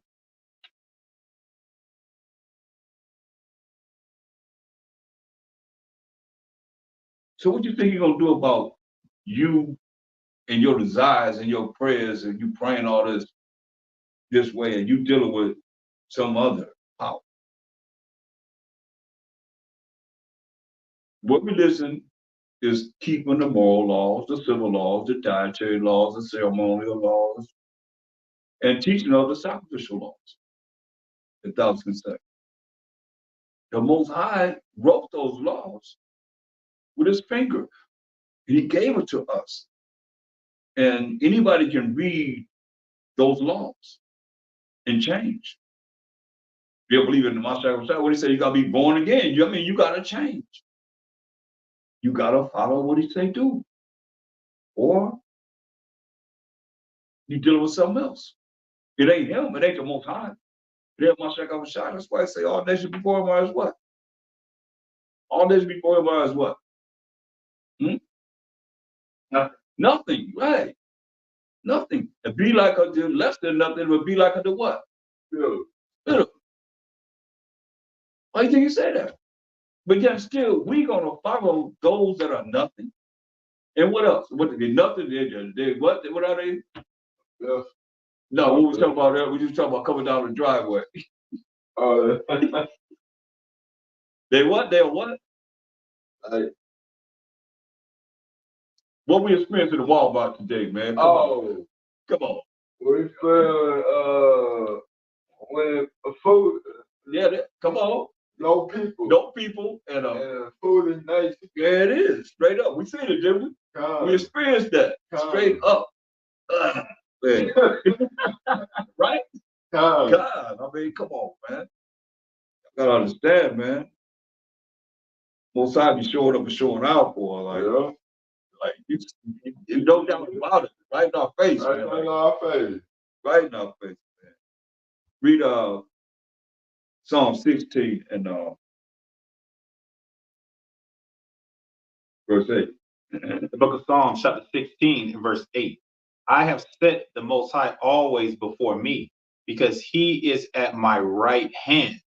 I shall not be moved. Okay, read it again with a Mashiach Yahushua. I have set Hamashiach Yahushua always before me. And the reason why I say that, Psalm 119, 110 and 1. Psalm 110 and 1.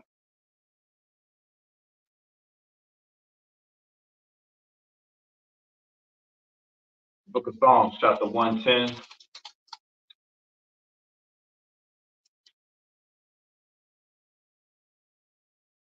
Verse 1. The Most High said unto my power, Who is who?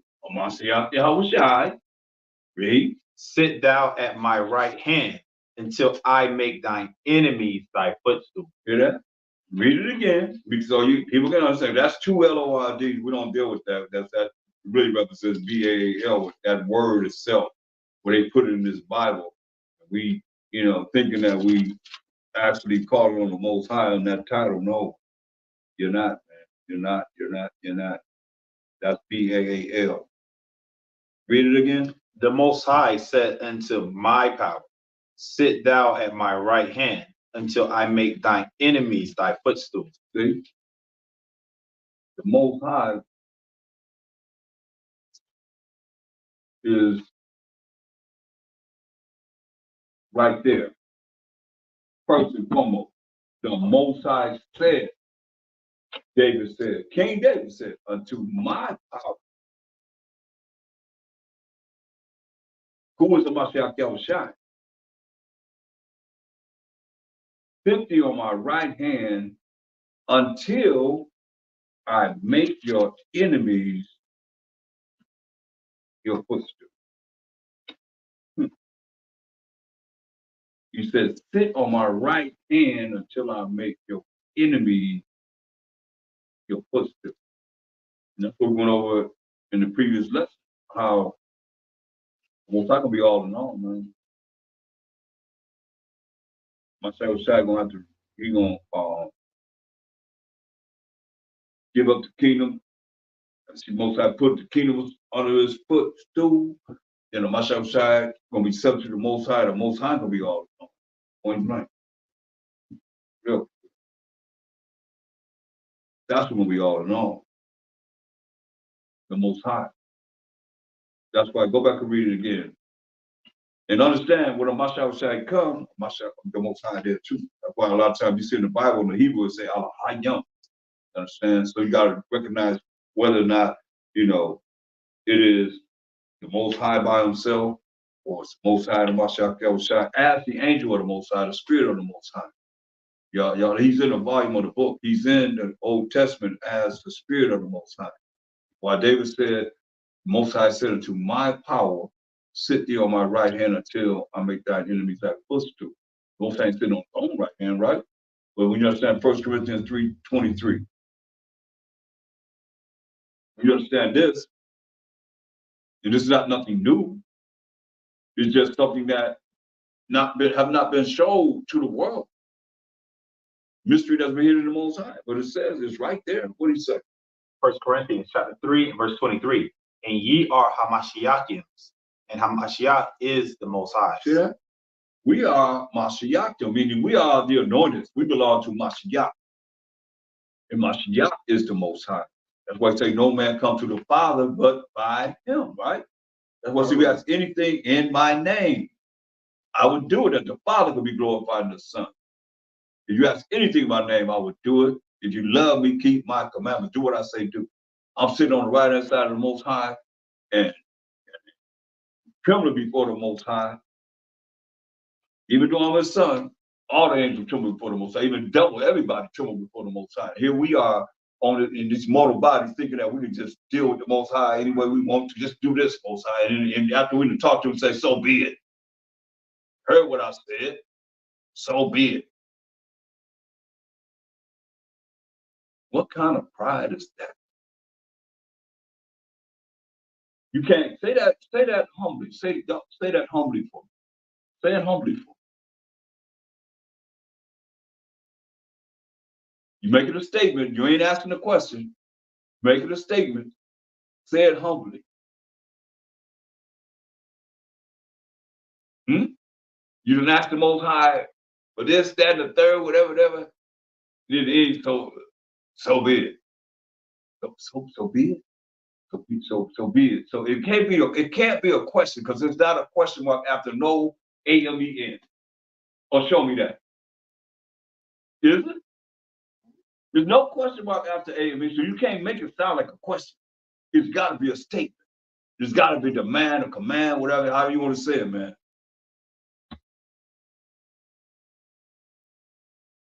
And now people are saying that. You're making a statement to the Most High after you ask this, that, and the third, said this, that, and the third, talk about your life, this, that, whatever you're talking about, whatever you're asking for, give me, I want, I need. Yeah, so be it. Think about it. Look at you guys on. No. Get Mark 12, verse 35. The book of St. Mark, chapter 12.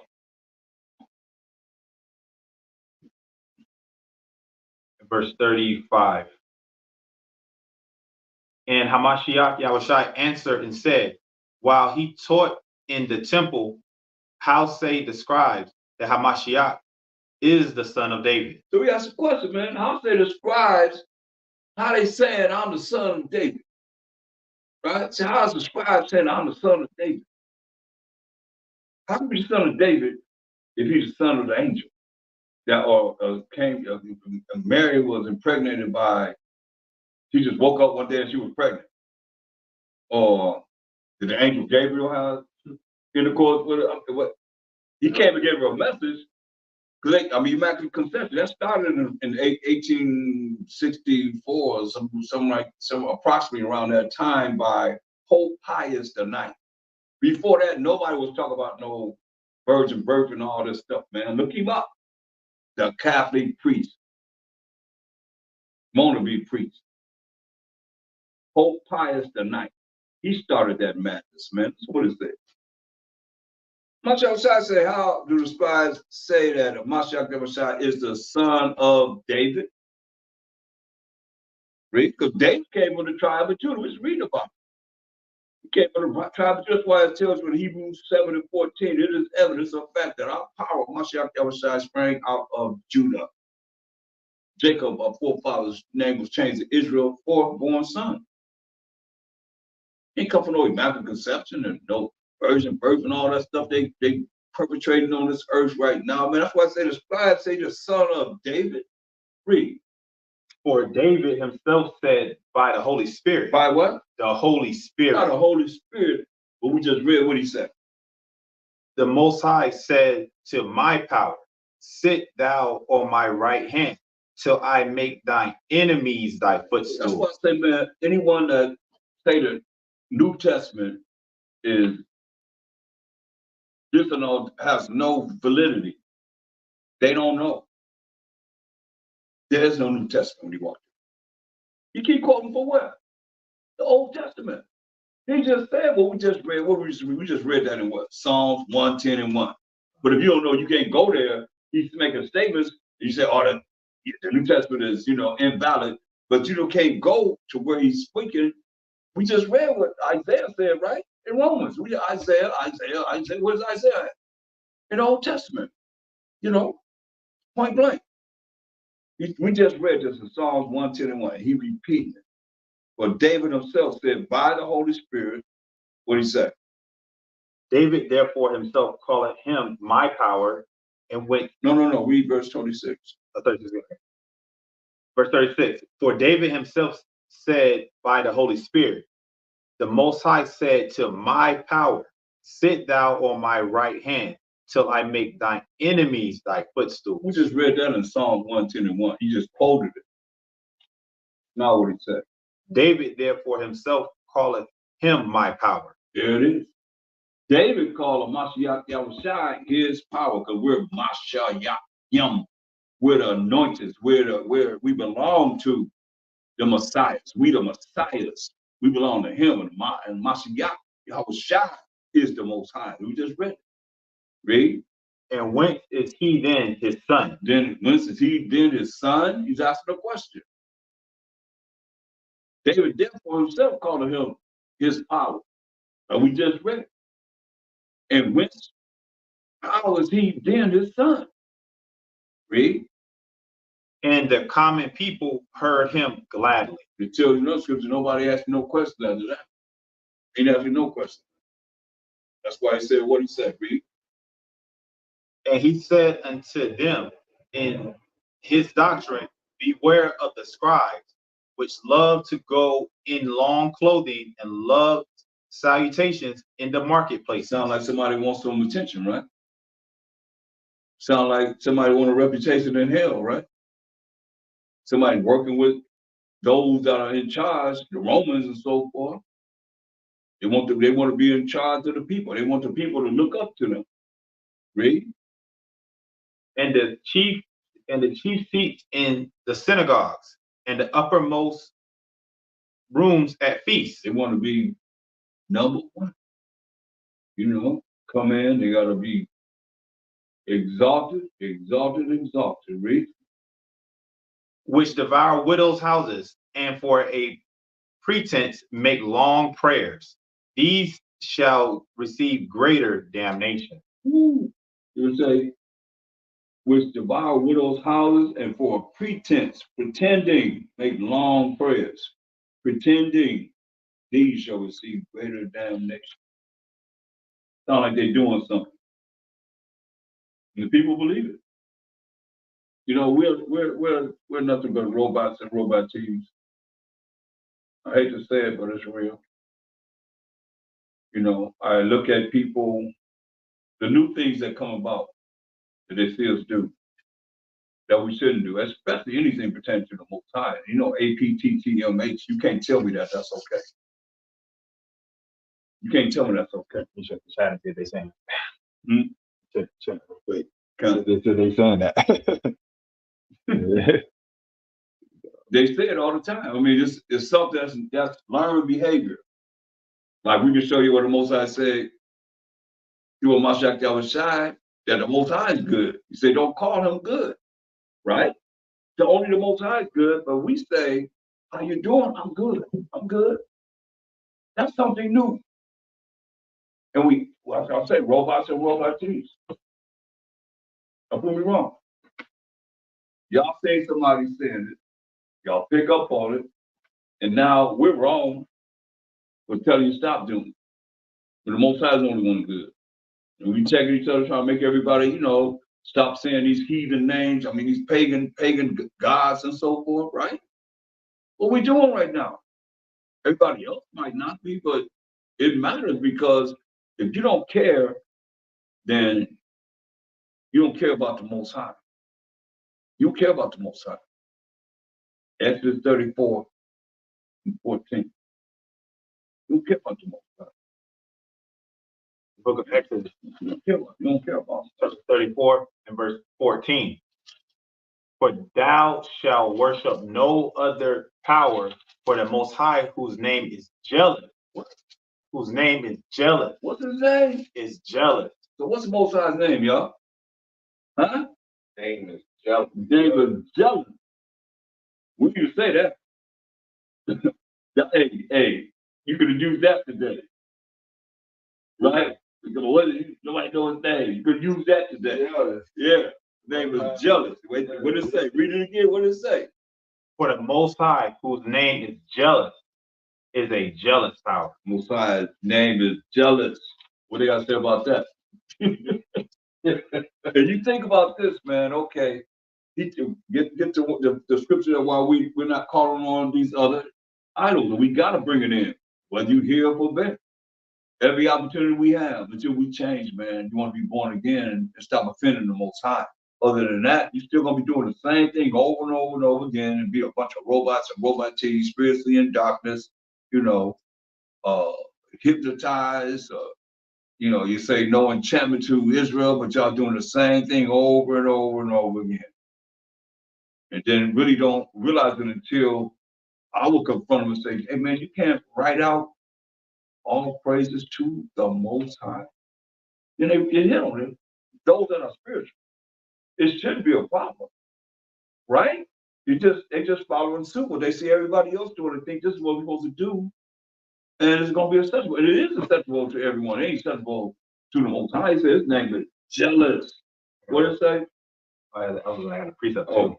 In Exodus 23. Is a jealous power, man. That's the Most High. But read that. Exodus 23 and verse 2. Thou shalt not follow a multitude to do evil. Ooh. Read that again. Everybody's doing it. That's right, man. Exodus 23 and verse 2. Thou shalt not follow a multitude to do evil, neither shalt thou speak in a cause to decline after many to rest judgment. Right, man. Multitude of people that's doing evil, and they don't really realize that they're doing evil. You know, type 50, 11 paragraphs talking this, they're saying this, then the third, whatever, about talk about somebody, talking about yourself. I, me, and you say APT.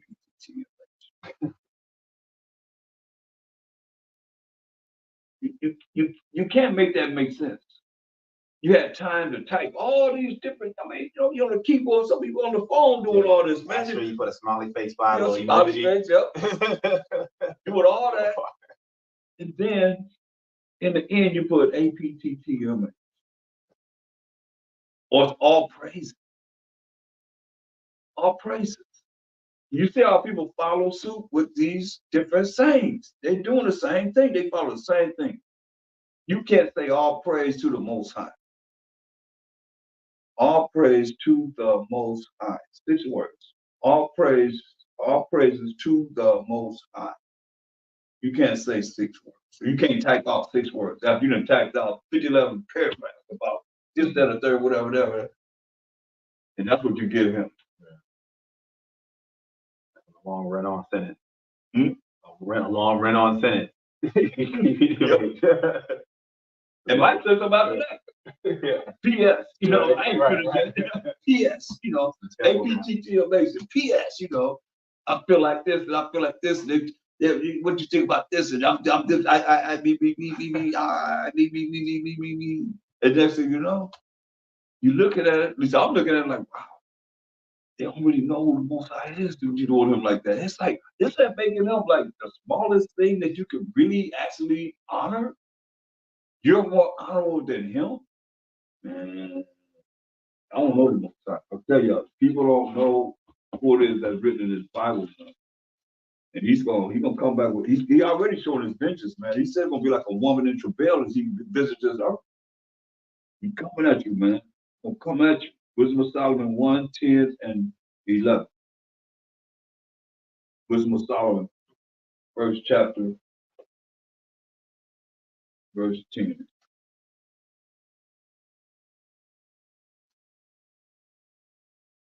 Wisdom of Solomon, chapter 10. First chapter, verse 10.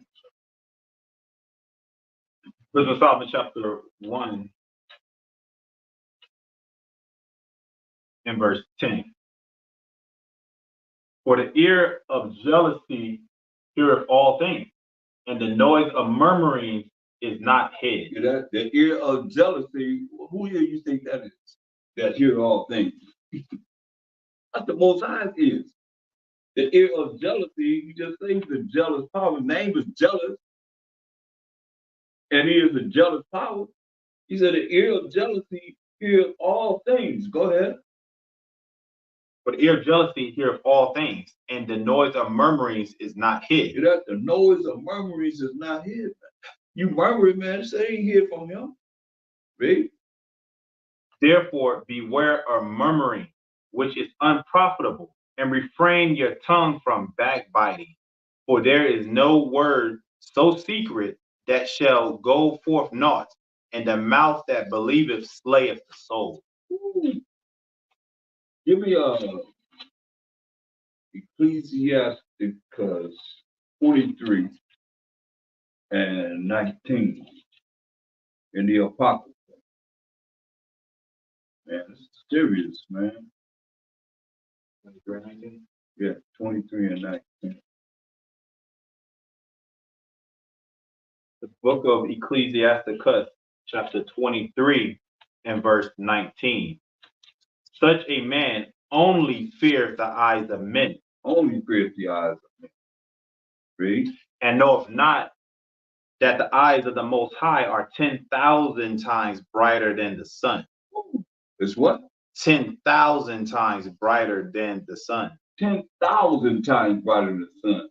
Doing what? Beholding all the ways of men. Beholding all the ways of men. Read. And considering the most secret parts. Consider the most secret parts. Everything that you think you're getting away with, everything that you thought, everything that you said, everything that you did or we did, everything we thought, everything we said, everything we did is being recorded in the books. And the Most High is hearing everything. Straight up. Go ahead. Proverbs chapter 15, verse 3.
Okay, look like we're back up now. Yeah, let's see. I know. Yeah, we're back up. Like we had a little technical difficulty.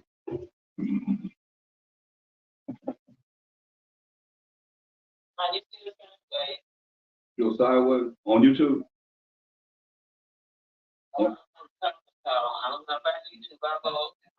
Oh, YouTube we fine. oh, YouTube is fine. I don't know what we do about that.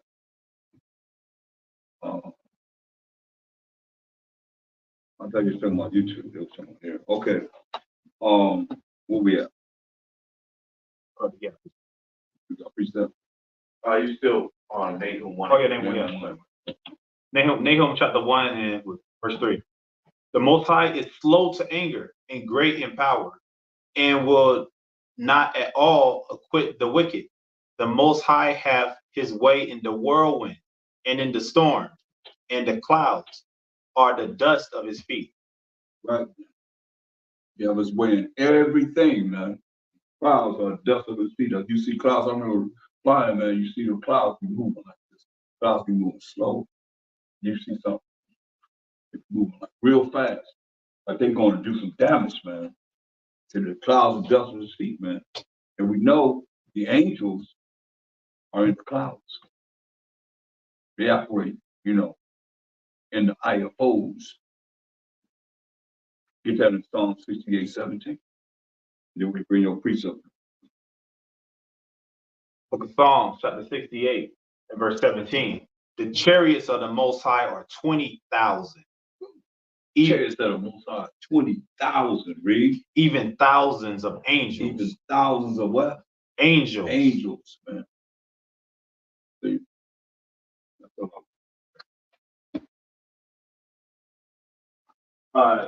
Going to Ezekiel 11 and 5.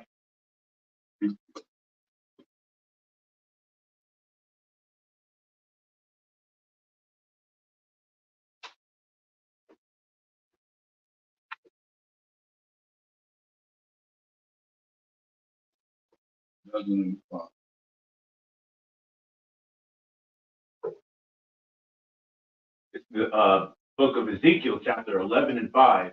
And the Spirit of the Most High fell upon me and said unto me, Speak, thus saith the Most High, thus have ye said, O house of Israel, for I know the things that come into your mind, every one of them. Beautiful precept. That's right. You know, everything that comes into your mind, every one of them. What I say about that? Nobody see me. You don't see me, people. Nobody see me. I want to back it up since we on that. Go ahead.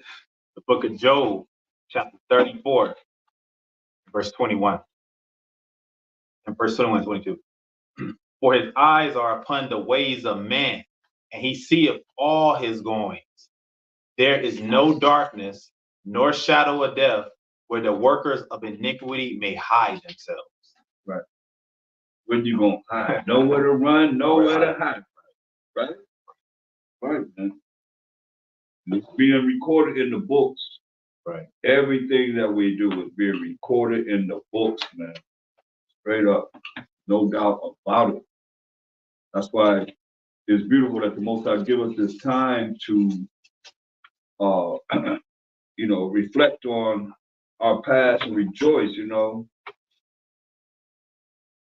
because he's allowing the spirit ain't gonna stop. It's just a matter of where you're gonna be at in the spirit of the Most High to change. Oh, much I was telling Nicodemus, it is something that we can look at, but we got to deal with John 3:16 all the time. Not realizing what he's really saying within that third chapter of John. You understand? Tell him you got to change, man. Because they had the wrong, John 11:42, what he the Pharisee? He was running rolling with the ones that put him to death. Talking to him. He had to speak and talk to him. So, these other cats won't find out that he's talking to a Mashiach Yahushua. Came to him at night, man. It was a whole program. Read that. Book of St. John, chapter 11, verse 42. 47. Like 47. Then gathered the chief priests and the Pharisees a council and said, what do we? What we gonna do, man, with this cat? What we gonna do with this cat? Like some of y'all, like we dealing with, Saul, jealous of King David. Before he was even king, David working for him, his servant, doing everything he said do. That count. Yeah. The vendors that count. What we gonna do about these things on the corner? I ain't making no money. Right. What we gonna do? They supposed to be selling on the Sabbath nowhere. What we gonna do about them? They all come together. They tripped out today. Yeah, right. Come on, we got Tomorrow. Oh, tomorrow. Yeah, tomorrow. See, told you they're gonna leave. Told you we're gonna put I'll put these cones here, stretch them across right here. We start coming at 3 o'clock, they don't get it to 4. Yep. We got the power. And they selling on it. See your message and conversation gonna have tomorrow. Woo, man. They can't believe it. Praise God. All praise to you. All praise, bro. That's all they can say, right? Go ahead. What do we? What do we? For this man doeth many miracles. So many miracles, man. What we gonna do with this cat, man? Talk about the other side, but this man do many miracles, read. If we let him thus alone, all men will believe on him. He said, we leave him alone, everybody gonna believe on him. That's why you see some cats, man, they just about themselves. We a nation. We ain't no group. We ain't no community. What else they call themselves? Movement. We ain't none of that, man. We the nation, the 12 tribes of Israel. We got 12 nations that make up one nation. Nation. As long as we gonna be these groups, they call us Black Hebrew Israelite group. You allow yourself to repeat after what the enemy calls us. How we gonna get anywhere? The Most High say that in the Bible? He called us that in the Bible? No, man. He told our forefather Jacob, your name not gonna be called Jacob no more. Right. Genesis 35, 10, 11, man. So your name gonna be called Israel. He say a nation and a company of nations gonna come from you and kings from your loins, man. Here we are. We calling ourselves by what they call us. Yeah. Yeah. So basically, if we associate with them, the Romans shall come in and take away our YouTube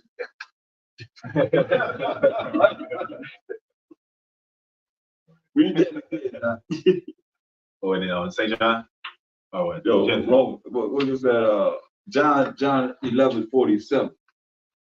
St. John chapter 11, verse 47. You gotta see the mindset, Right. man. That's the same mindset we dealing with now, man. You know what I mean? Like, listen. Then gathered the chief priests and the Pharisees a council and said, what do we? What we gonna do, man? What we gonna do? Ready? For this man doeth many miracles. How much else I do? Many miracles. Get the last verse in John.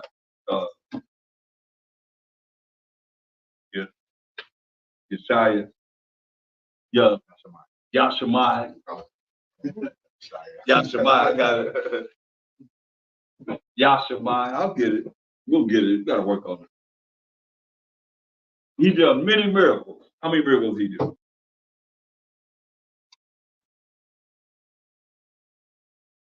John 21:25.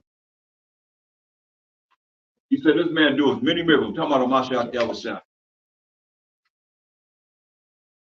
The book of John 21:25. And there are also many other things which Mashiach Yahushua did, the which, if they should be written every one, I suppose that even the world itself could not contain the book that should be written. It says Mashiach Yahushua done so many miracles. If they should be written every one of the miracles that he's done, I suppose that even the world itself that we living in, y'all, could not contain the books that should be written. That's a lot of miracles. That's a whole lot of, right? You gotta see, that's why they saying what they saying, man. Look, John 11:47. St. John chapter 11, verse 47. And then they put that idol there for the last thing that you would see. Now people gonna say that. They're gonna say it. Not knowing that that's an idol. That's the Roman, number one Roman identity of their gods. Number one, Zeus. That's his last name. So when you calling on that, you calling on the so-called white man's number one deity or idol, Zeus. That's his last name. So you can pray all you want to. I'm waiting on somebody to challenge me on that. Pray all you want to, and in the end, you either calling on AMENRA or you praying to AMEN that goes as the last name of Zeus. Zeus AMEN. It's the same thing, AMON, whatever. We even got our own spelling of how we say it ourselves in Hebrew, right? It ain't like that, but it's still representing the same thing as I asked brother, what does it mean? It's the same meaning. You're Christian, you whatever you are. Muslim, you're a Hebrew, it's like whatever, it's still the same thing. So be it. So be it. What I said, so be it. Come on, man. They put it there. They put it there. We did not say that. Mashiach, when he prayed to the Most High, did not say that. He did not say that. He gonna tell the Most High, so be it. He gonna tell his heavenly, he gonna tell the Most High, his name is jealous. Someone melt you. Don't fear the Most High. What's the person he told? Fear, he come down. I came down here to make you as my people, Israel, fear me. I'm scared of the Most High, man. Don't wait till he comes. It's too late. You hear him say, oh my G-O-D, oh my G-O-D. When he show up and show out.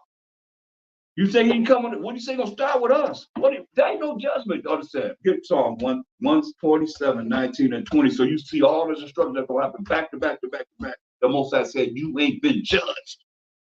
Point blank. Book of Psalms, chapter 147, verse 19. He showeth his word unto Jacob, his statutes and his judgments unto Israel. He have not dealt so with any nation. He ain't dealt so with any nation, man. You listen what he's saying. He showed his word unto Jacob, his statute and his judgment unto Israel. He have not dealt so with any nation. And what? And as for his judgment. As for his judgment, I mean the hurricanes, the tornadoes, the fires, and everything else, wild beasts eating up people, and all kinds of things that happen on this earth, that spirits of the Most High for vengeance. What do you say about these other nations? They have not known them. They have not known them, man. What are you gonna do on this earth? Y'all ain't understand it, man. What are you gonna do on this earth to make them know him? Every knee gonna bow. You're gonna bow down now, you're gonna bow down later, but you're gonna bow down to the Most High, man. Everybody gonna bow. Let's see if he says APTTMH at the end of it.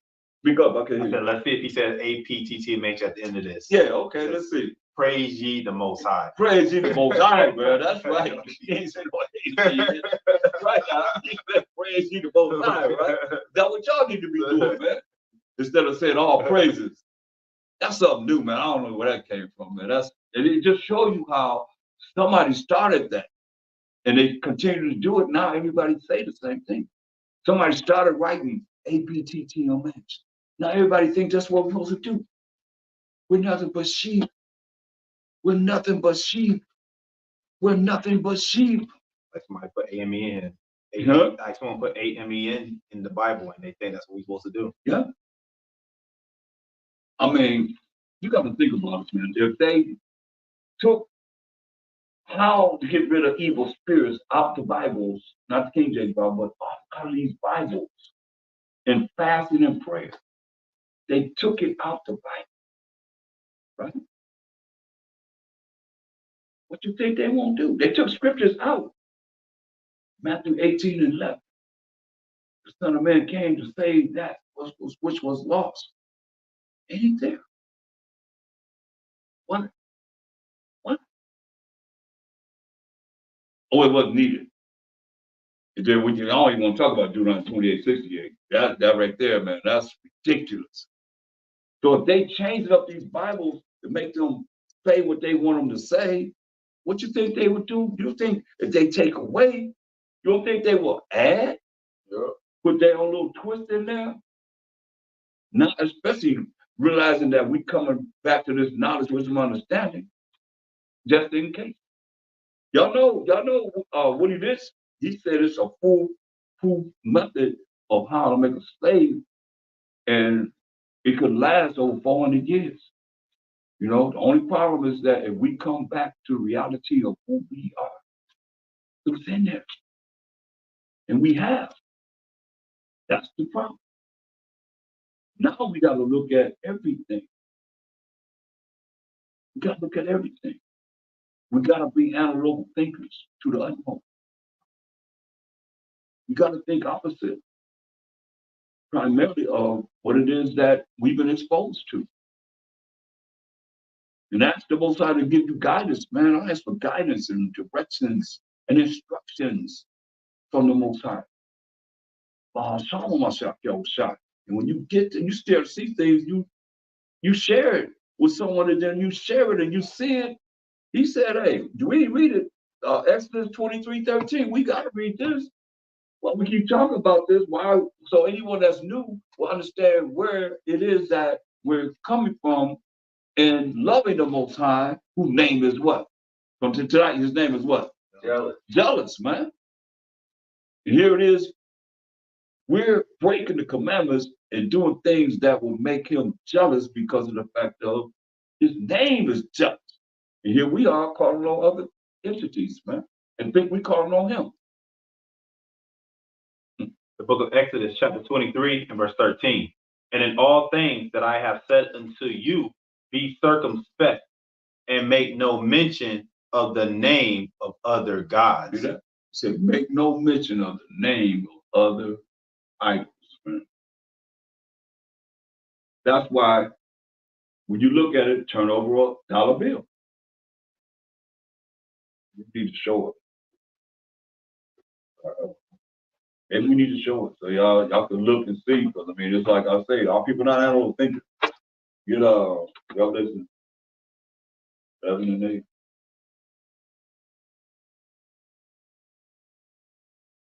You need to see it. You know, what they say, a picture worth for what? 1,000 words, right? You need to see it. Maybe they need to see it because read that. The book of Revelation, chapter 11, verse 8. And their dead bodies shall lie in the street of the great city, which spiritually is called Sodom and Egypt. See? Y'all see that? Show that. This is America. Spiritually called Sodom and Egypt. What's on the back of a dollar bill? You can't deny this, man. This is so simple. This ain't hard. This ain't a hard thing to recognize, man. Spiritually called Sodom. Why's the pyramid right there? Then it took what they got from Egypt and the Roman Empire. Here they go right here. You got the 12 tribes in captivity on this one here. Yep. See the shield right here with the 12 tribes encircled around it. Got us circled around it, got us in captivity with their eagle, falcon, whatever you want to call it. I mean, it's right in our face, man. It's right there, right here. Read that again. Revelation 11 and verse 8. And their dead bodies shall lie in the street of the great city, which spiritually is called Sodom and Egypt. See, spiritually called Sodom and Egypt. That's why we read Isaiah 1 and 9. What did it say? We read Isaiah 1 and 9. Spiritually called Sodom and Egypt. We read Isaiah 1 and 9. What did it say? Isaiah chapter 1 and verse 9. Except the Most High of hosts had left unto us a very small remnant, we should have been as Sodom, and we should have been like unto Gomorrah. We should have been like Sodom, and we should have been like Gomorrah, man. Yeah, but he leave a small remnant. You know that? Not a large remnant, but a few of us, man. One of the say something about the so be it. Go ahead. That I pulled up on here. So it says so be it is an idiom. And it says that means to accept a situation as it is or to resign to the fact that nothing can be done to change it. So at the end of a prayer, you say, so be it. You already, it goes back to same thing without doubt or wavering, because when you say so be it, it says to accept a situation as it is. This, this is what it is. There's no way to help it. There's no way to change it. And it says, or to resign to the fact that nothing can be done to change it. So why even throw them prayers up? And you're going to say, so be it at the end. And you already have in your mind that nothing's going to be changed or done about it. And that's how I do. It's negative. Yeah, it's backwards. You prayed on it? Yeah. I prayed on it. Well, why are you negative about what you prayed for? You said, so be it. That's why. Yeah. That's what it is. Yeah, that's what so it be is. that I'm negative. You hear me? You negative both sides, and I'm negative. Don't do nothing for me. Right. So you gotta do whatever you're gonna do for yourself. Praying to yourself, really. And read Deuteronomy 32.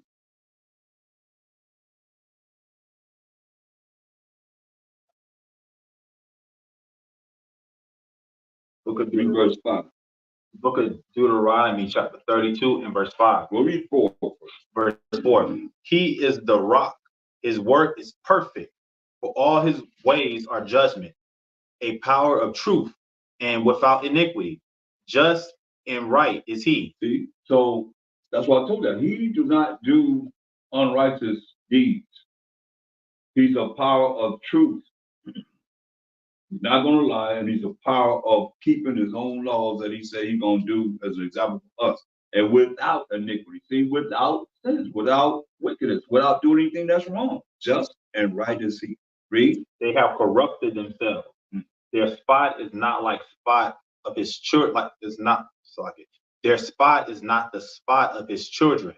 They are a perverse and crooked generation. A perverse and crooked generation, man. For real. Look at verse 15. Verse 15. But Jeshurun waxed fat. That's another name for we the 12 tribes of Israel, Jeshurun. Go ahead. And kick. Kick, man. Go ahead. Thou art waxing fat.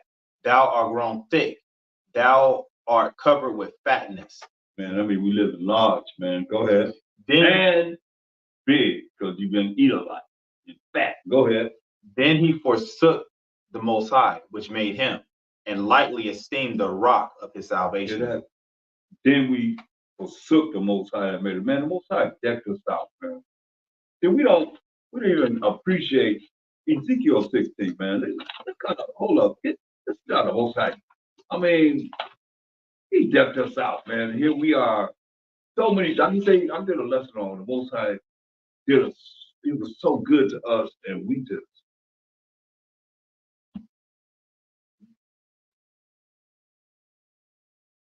You tell us, man. Start at verse 8. Ezekiel 16 and verse 8. This is the Most High. How he felt about us and what he did to us. Now we lightly esteem him. Right now, we don't fear him. We don't care nothing about anybody talking about him. It's sad, man, but read. Ezekiel 16 and verse 8. Now when I passed by thee and looked upon thee, behold, thy time was the time of love. Yeah, when he looked at us, man, he said, our time as the Israelites was a time of love. Read. And I spread my skirt over thee. He spread his skirt over us, man. So they took skirt and they made it for a woman, I guess. I mean, you see that as for men, that word for men. And Most High saying he had a skirt, so is he a woman? Anything wrong with him? Is he unrighteous? We just read that he no unrighteous in the Most High, but it says he spread his skirt over us. Read. And covered thy nakedness. And covered our nakedness, man. Read. Yeah. And I swear unto thee and entered into a covenant with thee. He entered into a covenant with Abraham, to Isaac, to Jacob, to the 12 tribes of Israel only. And these preachers talking about anybody can be in the covenant of the Most High. No, you can't. No, you can't. He made his covenant with, read the covenant in Psalm 105, 8 to 10. He made his covenant with specifically with these individuals to us as a nation, from one to the other to the 12 tribes of Israel. Read that right. The book of Psalms, chapter 105 and verse 8. He have remembered his covenant forever. How long? Forever. So his covenant is remembered today. And what it's saying right here, ain't nothing changed. Read. The word which he commanded to 1,000 generations, which covenant he made with Abraham, and his oath with unto Isaac. Oath unto Isaac. And confirmed the same unto Jacob. Confirmed the same unto Jacob, our forefather, whose name was changed to Israel. Read. For a law. For a law, man. Read. And to Israel for an everlasting covenant. To we the Israelites for an everlasting covenant. What's still in existence right now. Everlasting covenant, contract, agreement. His laws, statute, commandments with us, the 12 tribes of Israel. That's why it says in verse 8 of Ezekiel 16 chapter, he said, and enter into a covenant, a contract, an agreement with thee. That's the 12 tribes of Israel, said the most high power. And thou becamest mine. And verse 9, Ezekiel 16 and 9. Ezekiel 16 and verse 9. Then wash I thee with water. Yeah, I thoroughly washed away thy blood from thee, and I anointed thee with oil. This is a time of love from the Most High. Go ahead. I clothed thee also with broidered work. Man, you clothed us with broidered work, man. We gotta have machines that you gotta put designs in that can actually do broidered work. We did broidered work with our hands, man. We had that type of skills. Go ahead. And shod thee with badger skin. And I girded thee about with fine linen, and I covered thee with silk. I decked thee also with ornaments, and I put bracelets upon thy hands, and a chain on thy neck. So people be asking about, jewelry and stuff like that, because, a lot of these religions have taught you you're not supposed to have no jewelry. You ain't supposed to wear no jewelry at all. But you know what the Most High did? He said, I covered you with fine linen and silk, and decked you also with ornaments, and put bracelets upon thy hands, and a chain on thy neck. He put chains. This is what we had. That's what the Most High did. Everybody else looking at us. Everybody looking at us. Now we at the bottom of the barrel. We gotta buy these old cheap gold, whatever it is they selling us, man. Ain't really, don't know what it is. You buy it somewhere, you take it somewhere, say, hey, you get off. Look, you can pay $300 for this. You take it somewhere, they be like, man, what's $300? Somebody else weigh it and they examine it. They go on they scrape the gold on the rock and see how it put the magnifying glass on it. No. I don't know what you get, man. Everything is a scam here, man. Nothing real, but the Most High decked us out, man. Go ahead. And I put a jewel on thy forehead. Put a jewel on our forehead, man. Go ahead. And earrings in thine ears. Earrings in our ears, man. Because remember when Aaron made the calf? What did he say? Give me the earrings of your sons and your daughters. And he made that calf, man. Gold earrings.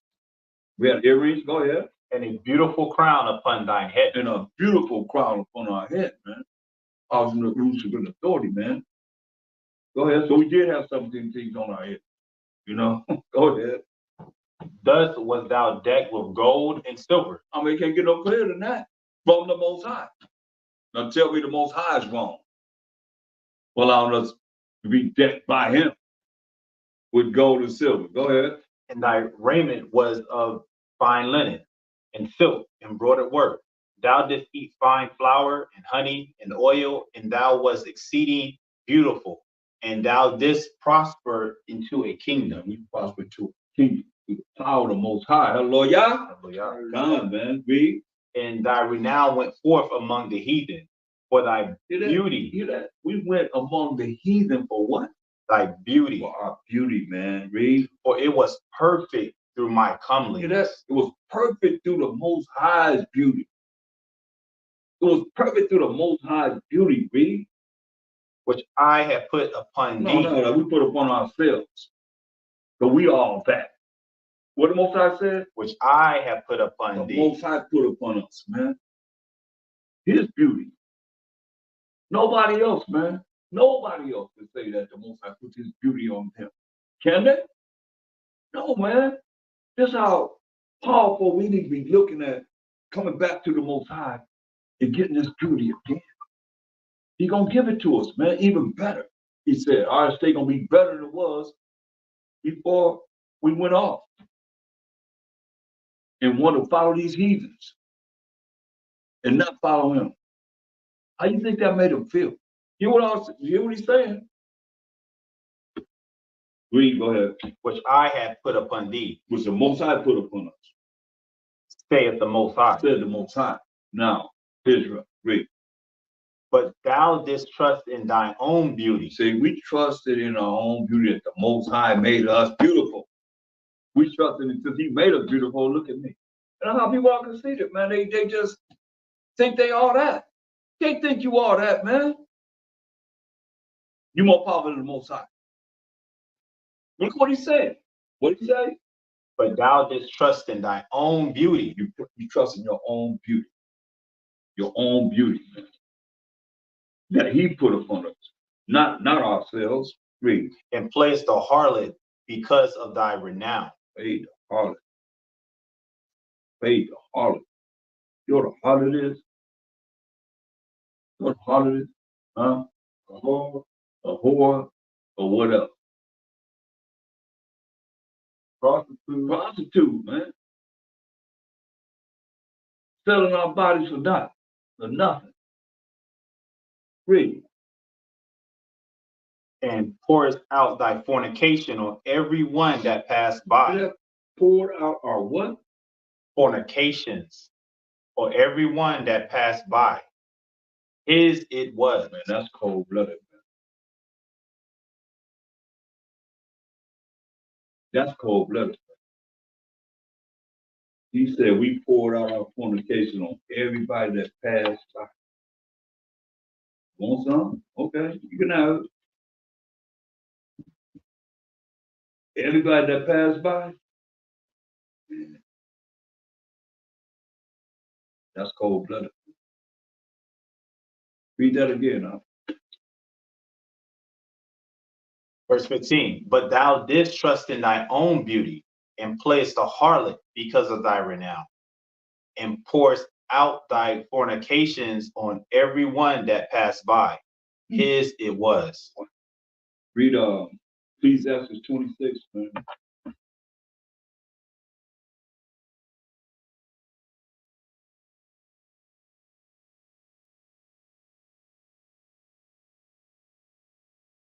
Start at verse 9.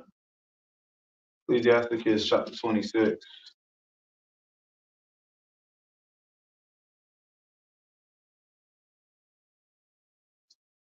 Verse 9.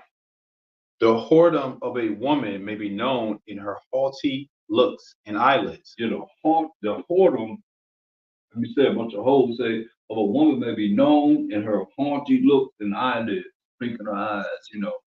You know, they fix their eyes up so they look different. Right now, they got what? They got those broom eyelashes. Be like, how you doing? Calm, bro. Huh? They call him calm, bro. Call it what? Calm, bro. Wow. For real? That's what we like.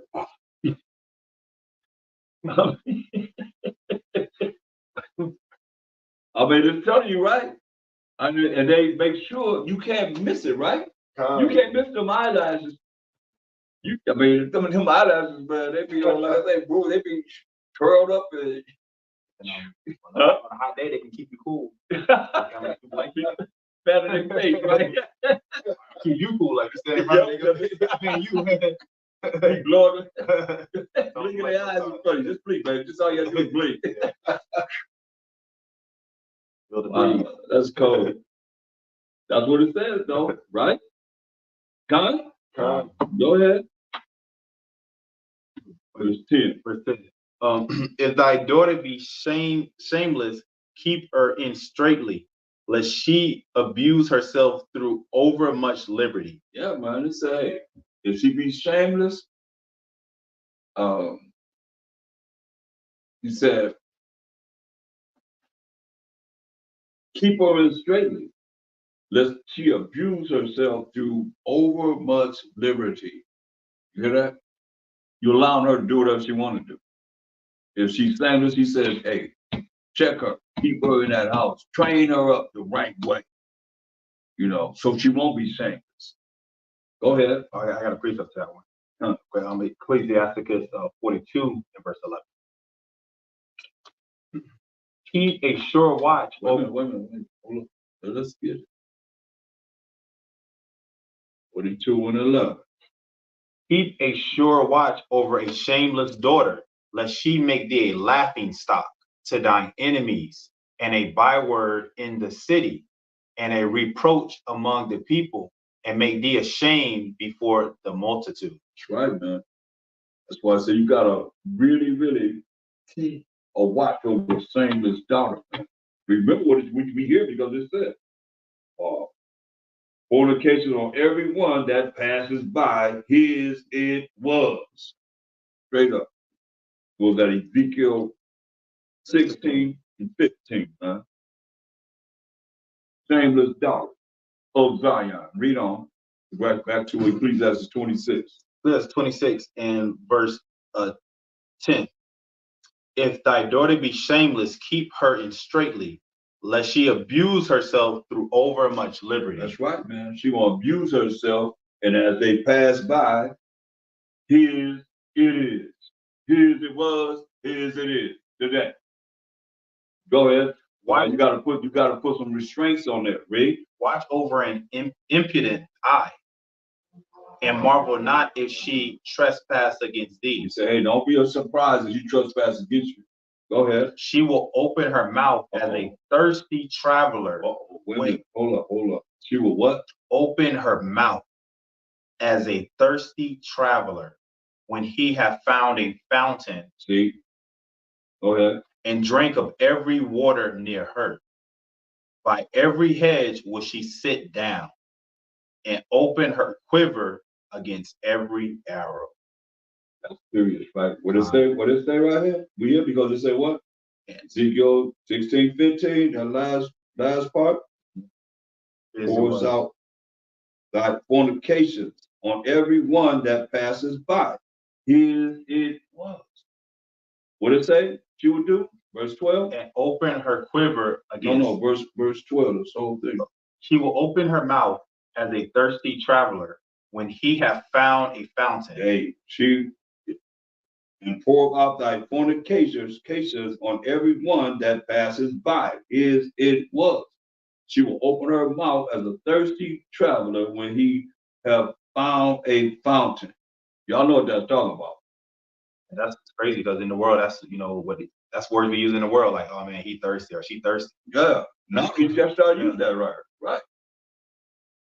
That's why Romans 10 and 2, it says what it says. We the children of Israel, we the people of the book. That's why it says what it says. Romans chapter 10, verse 2. You ask them, hey, where's that in the Bible? Listen what it says. For I bear them record that they have a zeal of the Most High. They got a zeal of the Most High, but not according to knowledge. They can't take you in the Bible where it's at, but we see it right here. It's right here. Huh? All right. Go back to what she would do. Verse 12. Verse 12. She will open her mouth as a thirsty traveler when he hath found a fountain, and drank of every water near her. By every hedge will she sit down, and open her quiver against every arrow. Her quiver, y'all know what that represents? Sex organ. The arrow is man's penis. That's what he's talking about. What it say? And open her quiver against every arrow. What it say in Ezekiel 16, 15? And pour out thy fornications on every one that passes by. His it was. Why he called it a bunch of whores, bunch of prostitutes, man. This is going into how we're in every book nowadays, right? We're in every religion and philosophy. First of all, is going into what we just talked about. That's what it's talking about. What we just talked about. Surface of it. Don't get too deep. You know what I mean? You trying to go to take it somewhere where it has nothing to do with what we're talking about. Oh, so Because if you go there, then you gotta have something to be able to back that up, and you know what I mean? And well, keep it basic, but yeah, it's all keep right. it basic with what it's saying. You gotta remember what's being said is what's being said. What we see on the street. You know what I mean? Like what's being said is what's being said. I mean, some things do have a double meaning. You know what I mean? But that's not what we're dealing with. Oh, so this is literally talking about. This is literally talking about what it said. Oh, okay. I thought it was talking like spiritual. No. Let's Let's talk about what it's saying. Now. You go on the blade on any hood in America, you see prostitutes on our women, daughters of Zion, on every corner. Yeah. Anybody can have them. Yeah. Man, pull up. How much? Okay, get in the car. Oh, that's literally us. You know, that's what we went to Romans 10:2. That's right. That's why I went there. You know, they had a zeal most of it, not according to knowledge. Yeah. You know, that's our people, man. Yeah, don't get too deep with it. Yeah. That's what Ezekiel 16 is going into? Con. Oh, what it said. Yeah, that's what we said. On beauty, what you think? You think, I mean, our women ain't beautiful? And the men ain't handsome? Right. Are you serious?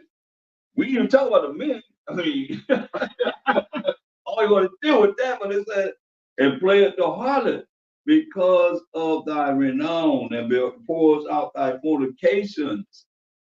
You see, dealing with other things outside from the Most High would have us keeping His laws. On everyone that passes by, here's the man. You know, where if we took it where you're talking about, we had the precept for where you at, where you're talking about. You understand? Right.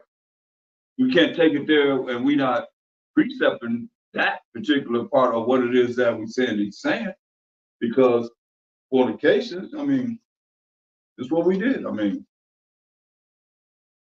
over and over again, man. It was.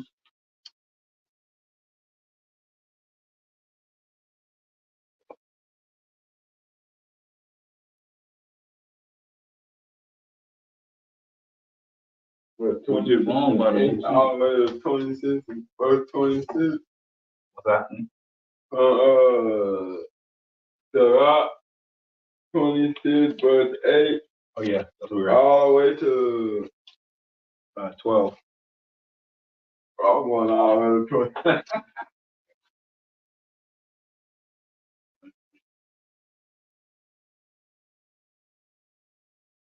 But you see where it's talking about, like you said, man, you know, you go up where it's talking about, from here it's talking about, you know, the women.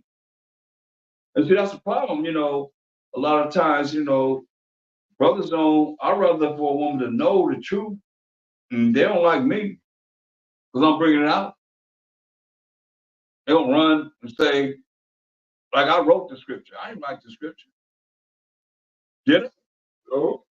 You did. We read your verse, your chapter and verse, right? Yours, everybody else, right? That ain't my first. Ain't none of yours, right? Oh. Ain't none of mine. I ain't writing it.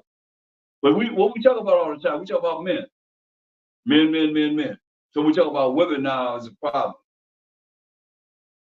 People got a problem with it. I'd rather for a woman to know what's right and wrong in this Bible than to run around and don't know what the Bible's talking about. Right. So I want to show you something, Yashmai. So let's go to Isaiah 3 and verse 16. So you know that this is talking about our women. Let's go to verse 16. Man, it took me 2 months to do one of the scriptures. 2 whole months, every class. 2 months. Isaiah 3 and verse 16. Moreover, the Most High saith, because the daughters of Zion are haughty, and walk with stretched forth necks and wanton eyes, walking and mincing as they go, and making a tinkling with their feet. So when you look at that right there, that's talking about, you know, our women, they have the haughtiness, you know, the pride, the arrogance, the stretched forth necks, you know, rolling the necks, the wanton eyes, the lashes. That's what we're talking about in Ezekiel. You know, that's what we're talking about in Ecclesiasticus right there. It says walking and mincing as they go. That's talking about the switching and the high heels. You know how yours come from, right? Yeah, you told me. Oh, okay. Right. And making a twinkling with their feet. See verse 17. Therefore the Most High will smite thee with a scab, the crown of the head of the daughters of Zion.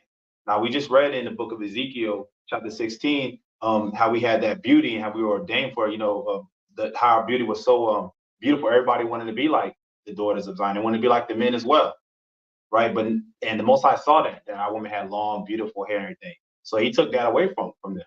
That's why they desire that back. they desire it back. That's why they be, getting the weeds and doing the things that they do. Mm-hmm. Want that hair back. Yeah, they want it back. So when you see that with the weaves, when you see them with the braids, you even see men down doing this type of stuff.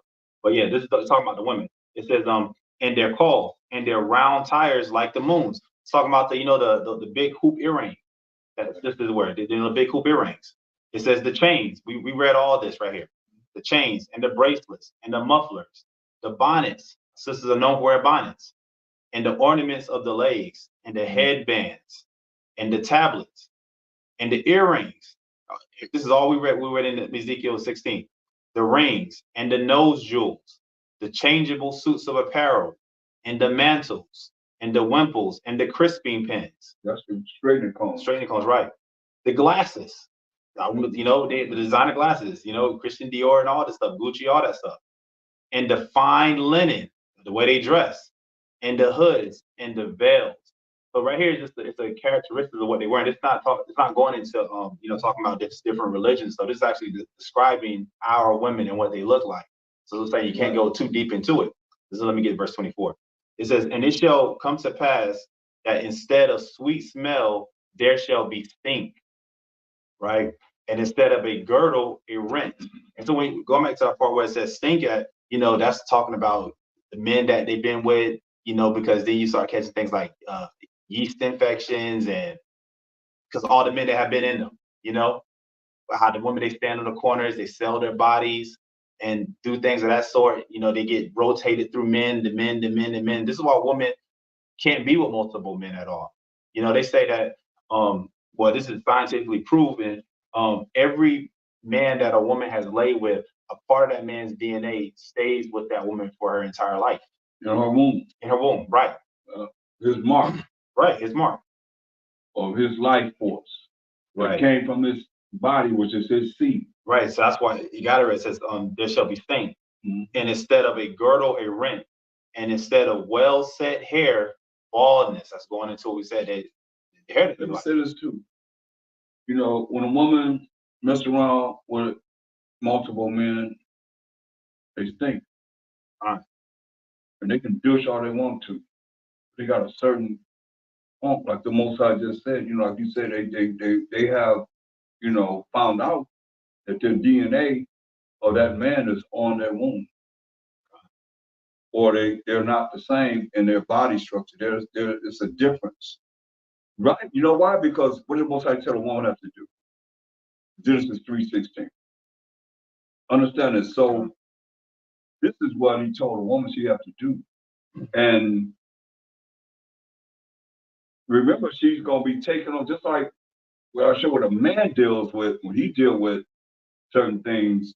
A woman was given the first judgment or punishment for an action that was done when Eve did what she did in talking to the serpent and wanting that power that he offered her in lying to her. But that's why we die.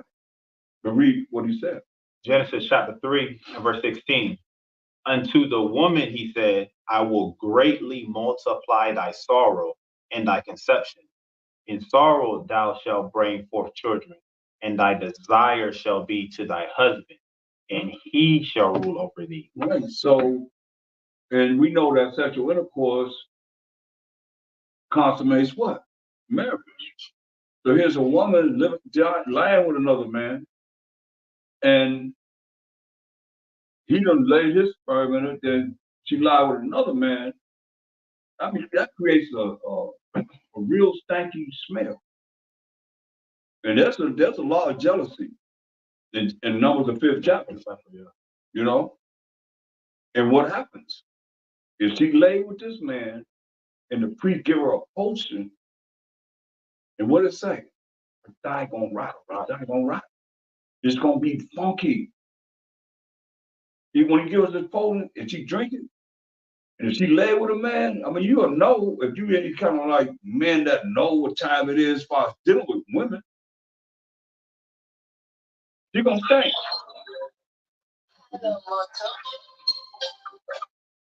She gonna stink. You have a certain smell. Right. Your woman got a certain smell being with you. And whenever she be with someone else, Spirit too. huh? And a spirit too. Yeah. Different men's spirits. Yeah. Because that's a life force that's in her. She don't bring, only thing she can bring to you is a disease or something. Right? But other than that, you put your life force in that woman. Your seed is a life force. That's a life force. That's boom. And like you said, it don't leave that woman. Boom, that man is there. And they wonder why they got to deal with all these different mental issues. It ain't just theirs that they dealing with. Y'all understand what I'm saying? It's not theirs they just dealing with. They deal with all these spirits that they done dealt with that's in their womb. That's a life force that they got to live with. Why the Most High said one supposed to be with man, one man. That's how it works, man. That's why it said her desire should be to her man, her husband. He should rule over her. If her desire should be to her husband, he should rule over her. But that's kind of hard for women now because women live. And most times they're gonna do a new thing in the earth. A woman gonna be gonna pass a man. You know, and it's like, but in the kingdom, it's not gonna be that way. And if we working towards the kingdom, then we gotta work together. Men gotta be right, women gotta be right. Huh? The whole gotta be right. You can't just say, okay, the man gonna be like this here, men. That's how we talk about as men. That's all the whole time, man, we talk about is men, getting the men together. We get ourselves together, then our women gonna be together. You know.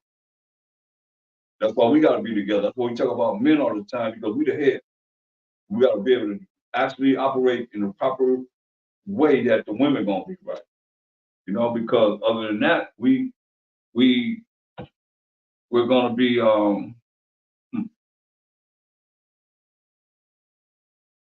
infeminate.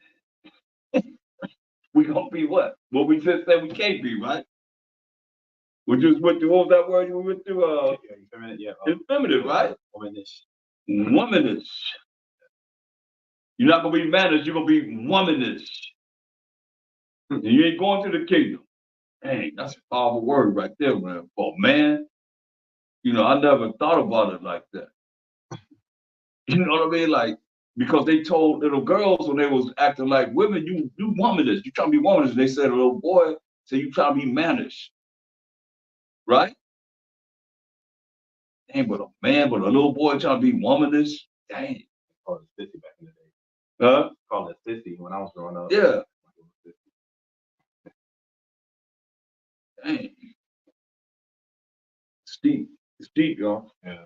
Real deep. But it is real. I mean, we got to deal with both perspectives of what this Bible is talking about. We're not going to exclude nothing. Ain't nothing being sugarcoated because I don't want, you know, women to hate me because I'm reading it. Why brothers shy away from a lot of wicked women's scriptures? Why? It's in the Bible. You know, a lot of women say, ain't none of me. They got a black marker, a black highlighter. Yep. But it's right here. Especially in Ecclesiastes 25, man. I mean, it's telling you. And it also talks about a virtuous woman. Also. So you gotta learn what you want to be. Like that's righteous and wicked, right? Huh? I mean, it's righteous and wicked. I mean, either you right, as long as I would have you to be, you're gonna change. I don't think people realize what it is that get Ecclesiastes 25,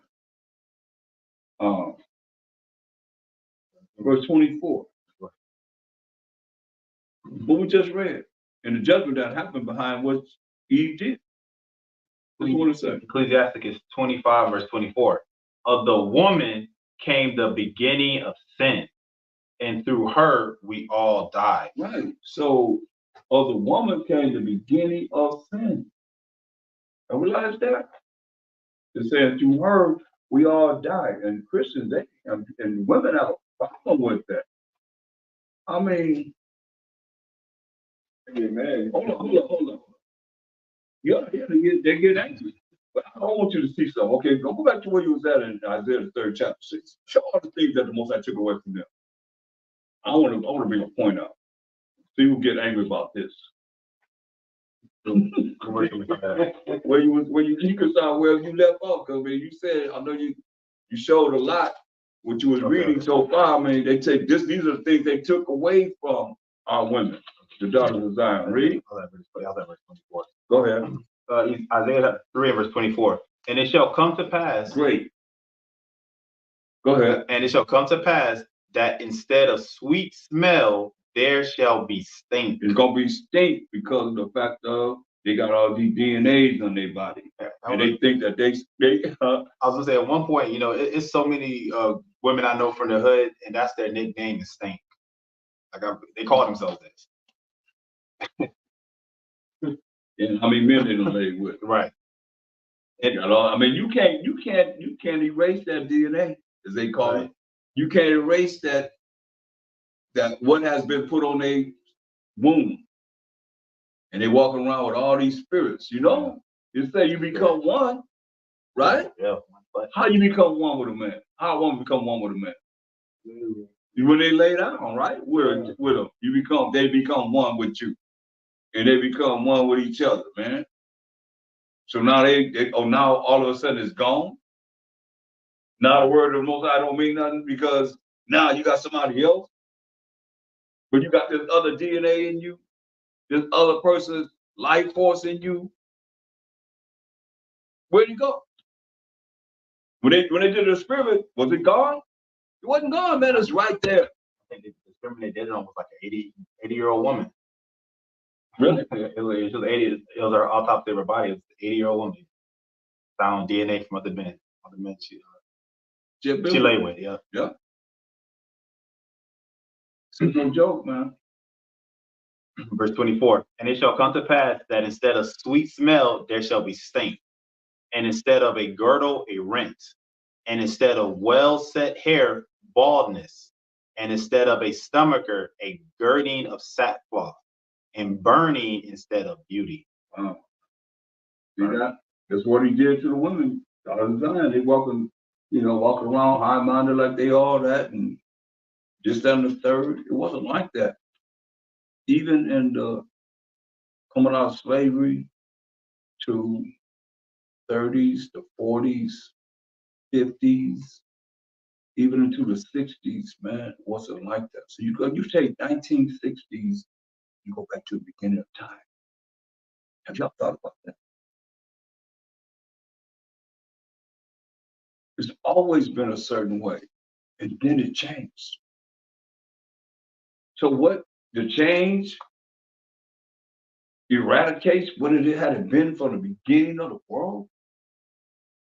He just told Eve in Genesis. We was in Genesis 3:16. The Most High gave that judgment to the woman, and you can see it if you look at old cowboy movies. You look at old movies. You can see it even in the other nations. How things were. You want to read Esther? Remember? The king said, call my beautiful wife and invest me. And she didn't come. The man said, you got to get rid of her, man. Yeah, that's good. He said, you got to get rid of her. She was beautiful. He said, you got to get rid of her. Because all the women don't follow her lead. That's what we're dealing with women's live, right? That's what we're dealing with. Edison, that's right here. Where you at? This is after 15. You brought it up. Verse 1. Hold on, dude. You speak low. But this is after chapter 15 and verse 1.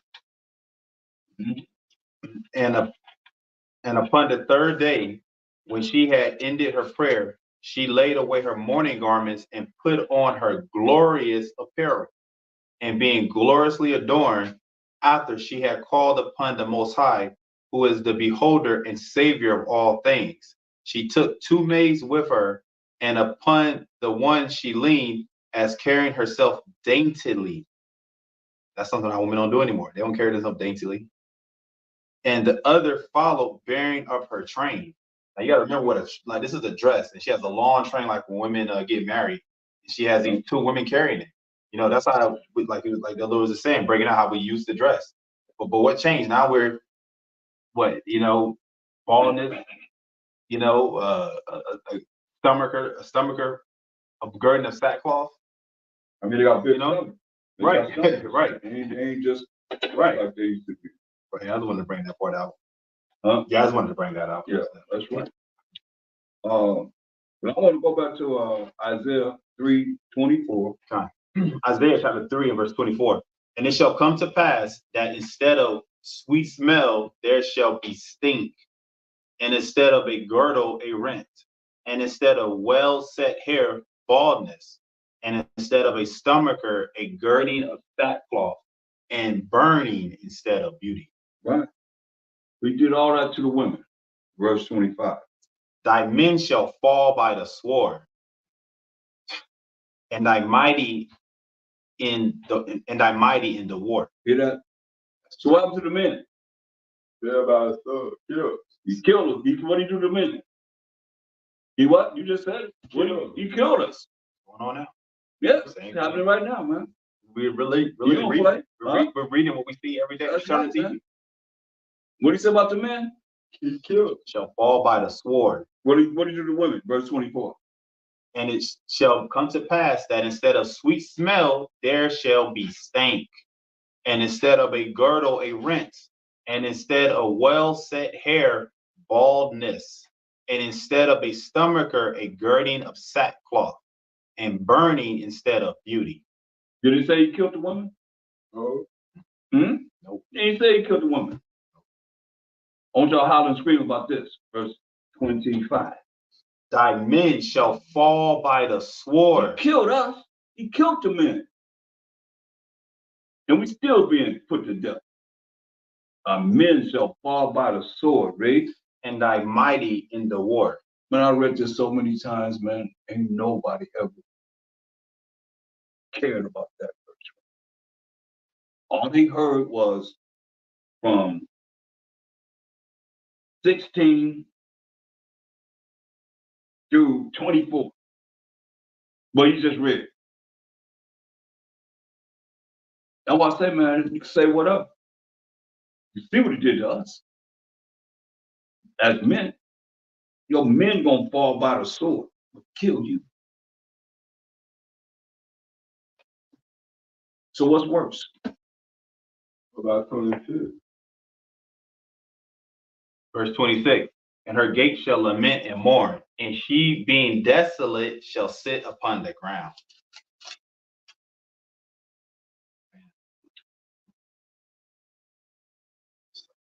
And it's gonna happen, man. I mean, it's gonna be, when you look at Jacob's trouble, man, it's gonna happen just like nobody's business, man. I mean, you ain't gonna really understand. They talk about when this election happened, there'll be a whole lot of things going on, man. Real. And then who they come after? Like they coming after us. That's all they said. No matter who get in office, whoever get in office, coming after them. Coming after us. Well, we better have an opportunity, man, right now, man, to have ourselves right with the Most High. You got to say about him, he got to say about you. Why should he help us if we ain't even helping ourselves to be able to look at this simple thing that we can do and stop offending him? Hosea 5:15. Read that. Hosea 5:15. Read that. It's very important, man.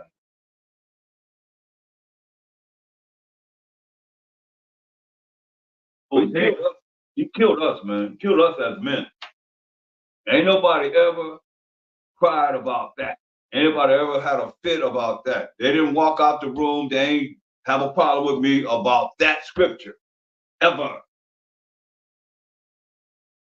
But I heard bing, bing, bing. That's people leaving, women leaving. Ding, ding, ding.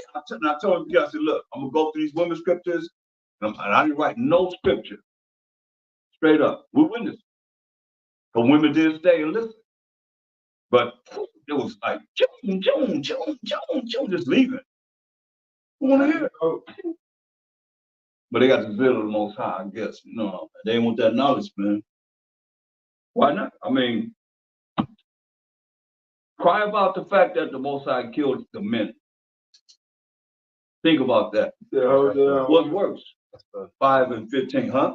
But how was he finished? I was going to further expound on that verse. Go ahead. Hosea 5:15. I will go and return to my place till they acknowledge their offense and seek my face. In their affliction, they will seek me early. See that? He said, I'm going to go to my place, man, until we, as the children of Israel, the 12 tribes of Israel, acknowledge how we have offended the Most High. Now, if you ain't thinking about him, it don't matter. Because how do you fit in that? By you wanting everything you want to desire for him, and you offended him by saying the things that he's saying don't say at this time, or you don't justify yourself in saying the things that you say before the Most High. That's offensive. Don't call on me like, don't call me like, don't call me. What should I call him? Most High. You want to call him something? Most High. Well, ain't nobody higher, ain't nothing higher than him. God, Abanawa, our Father. Or what else name he called himself today? What name we learned today? What did he call himself? What's his name? What's his name? Jealous. Jealous, man. Gotta find out what Hebrew word that is. Oh, it's who he is.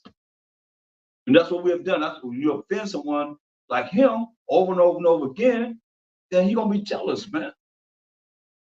Because we're choosing something, no matter what it is, over him, but yet still you want him to help you to do whatever you want to do, help you in your situation, but you're gonna choose anything that's more powerful than him. It ain't nothing. It ain't nothing. Nothing. And people don't even think about him, man. I'll show you, man, he ain't gonna be accepted until he put all of Hamashiach Yahushua's enemies under his footstool. We went over that the other day, man. Right? That's when he's gonna be accepted. After he put all of Hamashiach Yahushua's enemies under his footstool. So we got to jump start, if you really in the spirit, to not offend him. We ain't what we talking about? Seriously, what were you really talking about? We talking about the names that they have put in this Bible that most of the majority of our people are following and saying. And we showing that we didn't deal with B-A-A-L tonight, which means L-O-R-D. That's why he spelled M-A-S-T-R-E-R. We're going to start saying ruler. You know what I mean?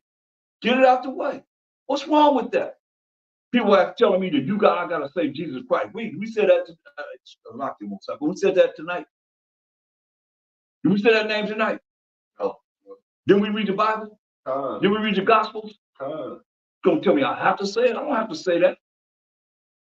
If the Most High gave him a name above every name, every entity in heaven and earth and under the earth, gonna bow down to him, how is you gonna tell me I gotta say that name that they made up? The J was invented in what, 1630 AD? That wasn't his name when he walked the earth. You don't know about that name. If you come back, you're gonna be called on that name. Or he gonna hear me because it's written in English. Oh yeah? When you had an opportunity to know his name and then you reject it. Or they're gonna come calling on other names. Other name. Yeah. You see?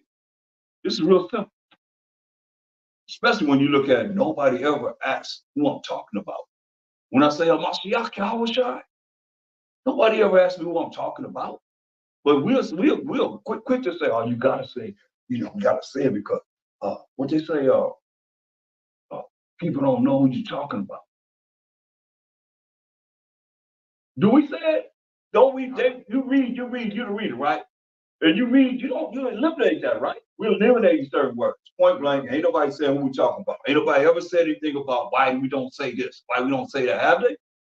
So y'all in the mix with me now. I'm talking about over 30-something years, man, at least over 25 years, 26 years. They just asked me in Jamaica how to pronounce it. That's it. Come on, man. Y'all believe in the Most High, you don't. You know? Acts 26 and 14. But when he came down, he met Amashah made Paul on the road to Damascus. I mean, everybody could think they just that and third, whatever, but ain't nobody like Paul. When he was named with Saul, he was killing people for Baal Shalom Mashiach Yahushua, saying that name. Look what it says. When you met him on the road to Damascus, surely he spoke in English. Maybe Latin. Maybe German. The book of Acts, chapter 26 and verse 14. And when we were all fallen to the earth, I heard a voice speaking unto me and saying in the Hebrew tongue. No, the Latin tongue. In the Hebrew tongue. The Greek tongue. In the Hebrew tongue. In the Hebrew tongue. What did he say to him? Saul, Saul, why persecutest thou me? It is hard for thee to kick against the pricks. Yeah, man, because he was persecuting we the Israelites for Bahasham Hamashiach Hawashah. Man. Point blank. That was the Mashiach Yahushua talking to him in the Hebrew tongue. It wasn't Latin, it wasn't Greek, it was Hebrew. Did he come back? Did he come back and talk to him? Yeah. Huh? Hey, there it is. We can change, man. We don't have to say them names, man. You'll offend the Most High. That's why I say I'm gonna go to my place so that we acknowledge our offense, man. And seek his face. And let you know, man, we did things that made him turn his back on us, turn his face away from us. Would you love for the Most High to face us as a nation again? I mean, you gotta, if all you want information, man, just go and get the information. But spiritually, the Most High is a spirit. You want to really want to touch him, you got to come back to him spiritually, man. First, it starts with not offending him. It's something simple, man. I don't know why it's so hard for people to change. We're working on change. We're working on being born again and not doing the things that would offend him. We say you keeping the commandments, but then you got this, you follow what the heathen put in here, man. To have us do what? Call on them. Call on some other entity. And offend him. Point blank. Everybody hear my voice? You think something different? Bring it. Bring it. You know you don't have to deal with the Most High, I know that. That's what I'm talking about. And sincerely, as anointed, as the Most High has anointed us to be able to bring forth his word, you love him, then you're going to change. If not, then hey, when that judgment comes, we talking about something real simple. We talking about a few words, right? As far as these entities that we not saying, what we got, what are they? AMEN, LORD, even GOD, huh? MASTER. Yeah, MASTER, because that's what it meant, right? BAAL, we'd have looked it up over and over again, but most I speak once, J twice, man, receive it not. BAAL is LORD, and what you just said, MASTER, that's what it means. Look it up in any Bible dictionary, because ain't nothing before A, right? In English alphabet, right? BAAL. And I know y'all heard it. Some of y'all heard it. If you ain't changed, it don't mean nothing. But some people might be new hearing it. And those that have heard it and don't change, hey. Hebrews 10:26. You still got a precept waiting, right?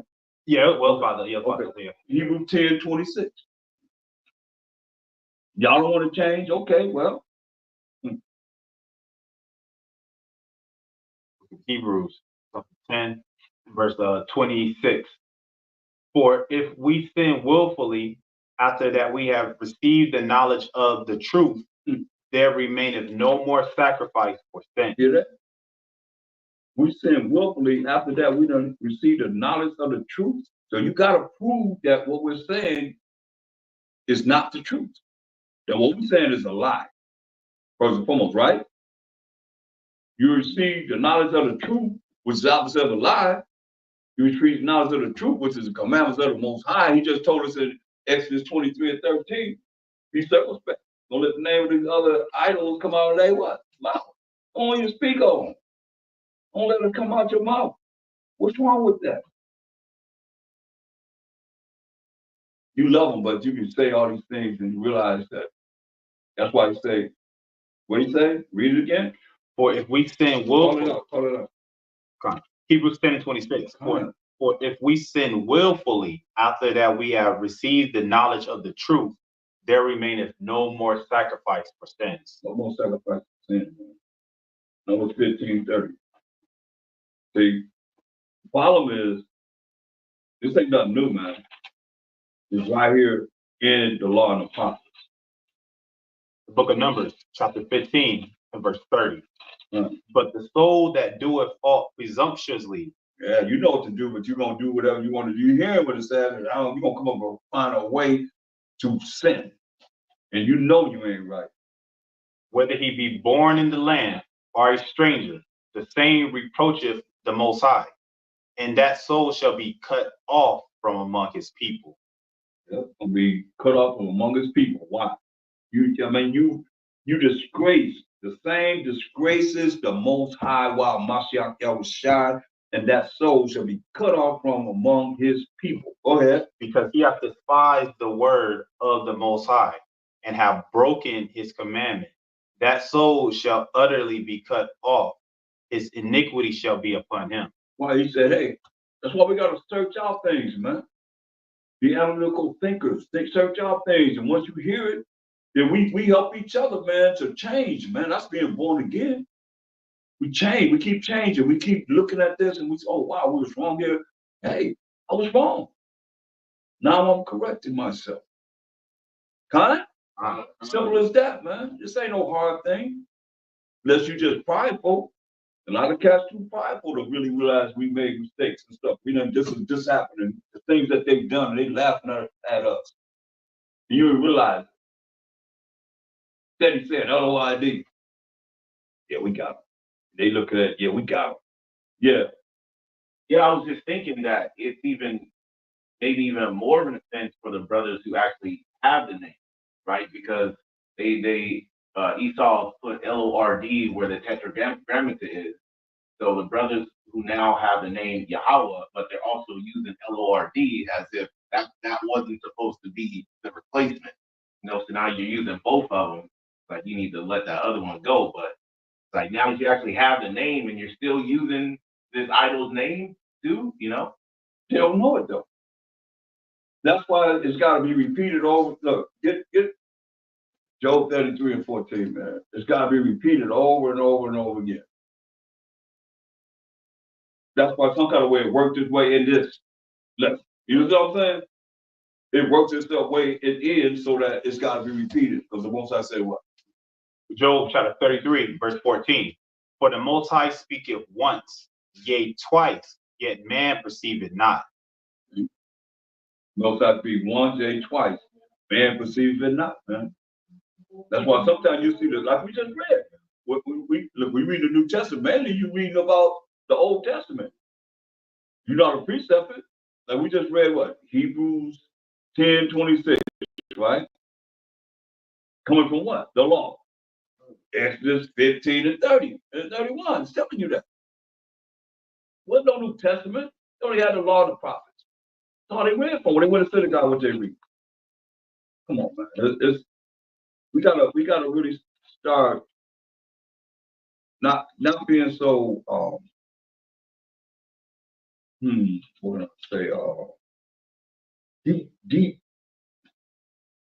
want to think of things so deep. I think that's where it was simple. The simplicity of a Mashiach Yahushua. That's why Moses said, how long you simple ones, you're trying to be so deep, but you end up being simple. When it's something simple, that's what it is you should be looking at to be able to understand, especially when you see it right there. Acts 13 and 15. And then I want you to bring out what you had on. Yeah, well, it actually kind of ties into everything we talk about now, too. Right. Go ahead. Acts 13 and verse 15. Mm-hmm. And after the reading of the law and the prophets, the rulers of the synagogue sent unto them, saying, Ye men and brethren, if ye have any word of exhortation for the people, say on. So what did they read? After the reading what? Of what? The law and the prophet. Where's that at? That's what I'm saying, man. That's all they had to read. After the reading of the law and the prophets, the rulers of the synagogue sent unto them, saying, you know, what you gotta say? Could they say anything before they read out of the Old Testament, the old scrolls? No. That was the structure. After the reading of the law and the prophets, after the reading of the Old Testament. Why do people that call themselves preachers not dealing with this? If they're supposed to be leading our people. Most I say these pastors, man, scatterbraining our people, man. They scattered the sheep of his flock, man, in Jeremiah 23 and 1. They don't read the law and the prophets, do they? I mean, some of y'all look at me, y'all don't know about religious, man. They ain't dealing with the law and the prophets. Book of Jeremiah, chapter 23 and verse 1.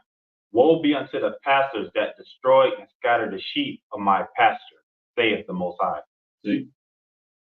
They woe be destruction to you, pastors, that are having our people be scatterbrained.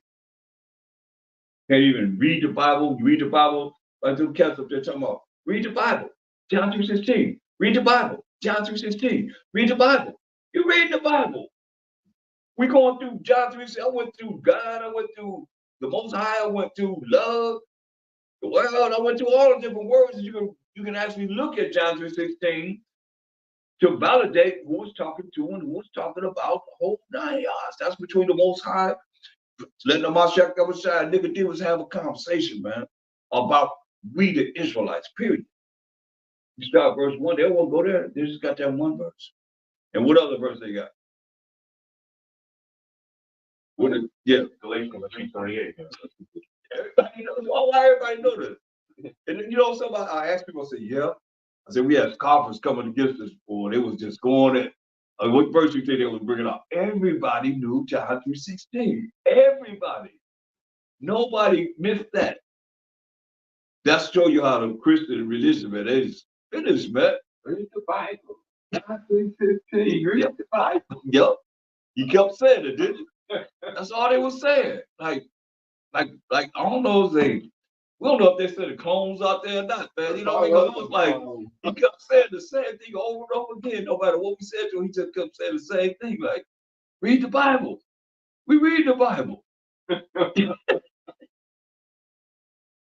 Hey, look, but you see what they read? They read the law and the prophets, man. I could be a Chinese. Like what? Everybody could be Israelite. I just looked at if y'all check out Christian tell on I mean, it is what it is, man. I mean, this is the worst drug they ever gave us. It's worse than crack cocaine and meth and all of that, man. It's worse than everything, man. When you think about how they react and you handle the Bible, just look at the videos, because that's what we've been doing. We handle the Bible, right? And they what they do, they put the Bible on their arm and they just keep talking. Just talk. He gave him that Bible. It's all words. Yeah. You call the Bible up and find the Christian, you know, bring it up. All right, you got the Bible in the hole, you call it open it up. Not What time we were teaching, he said, "Give me the Bible back." And then he gave it to the brother that was standing there. Yeah, brother, here go the Bible. Video Sadiq is. Yeah, that's last video. Oh, okay, yeah. See, I mean, what good is it, man? I mean, they're not paying attention, man. I mean, our people, man, it's like it's the end of the world. Well, our people gonna wait till what you see over there in Israel and the people that they fighting against. You gotta wait till they come to America, and then you gonna try to get yourself together. That's what it seems like. It's at the front door. It's right here, man. It's right here. Right here, man. Our temper should go far on the ocean and the whole world gonna kind of homeless still. Yep. Then we look at crazy, man, because It happened. they're gonna wish that they had really tried to learn, man. You know. Look at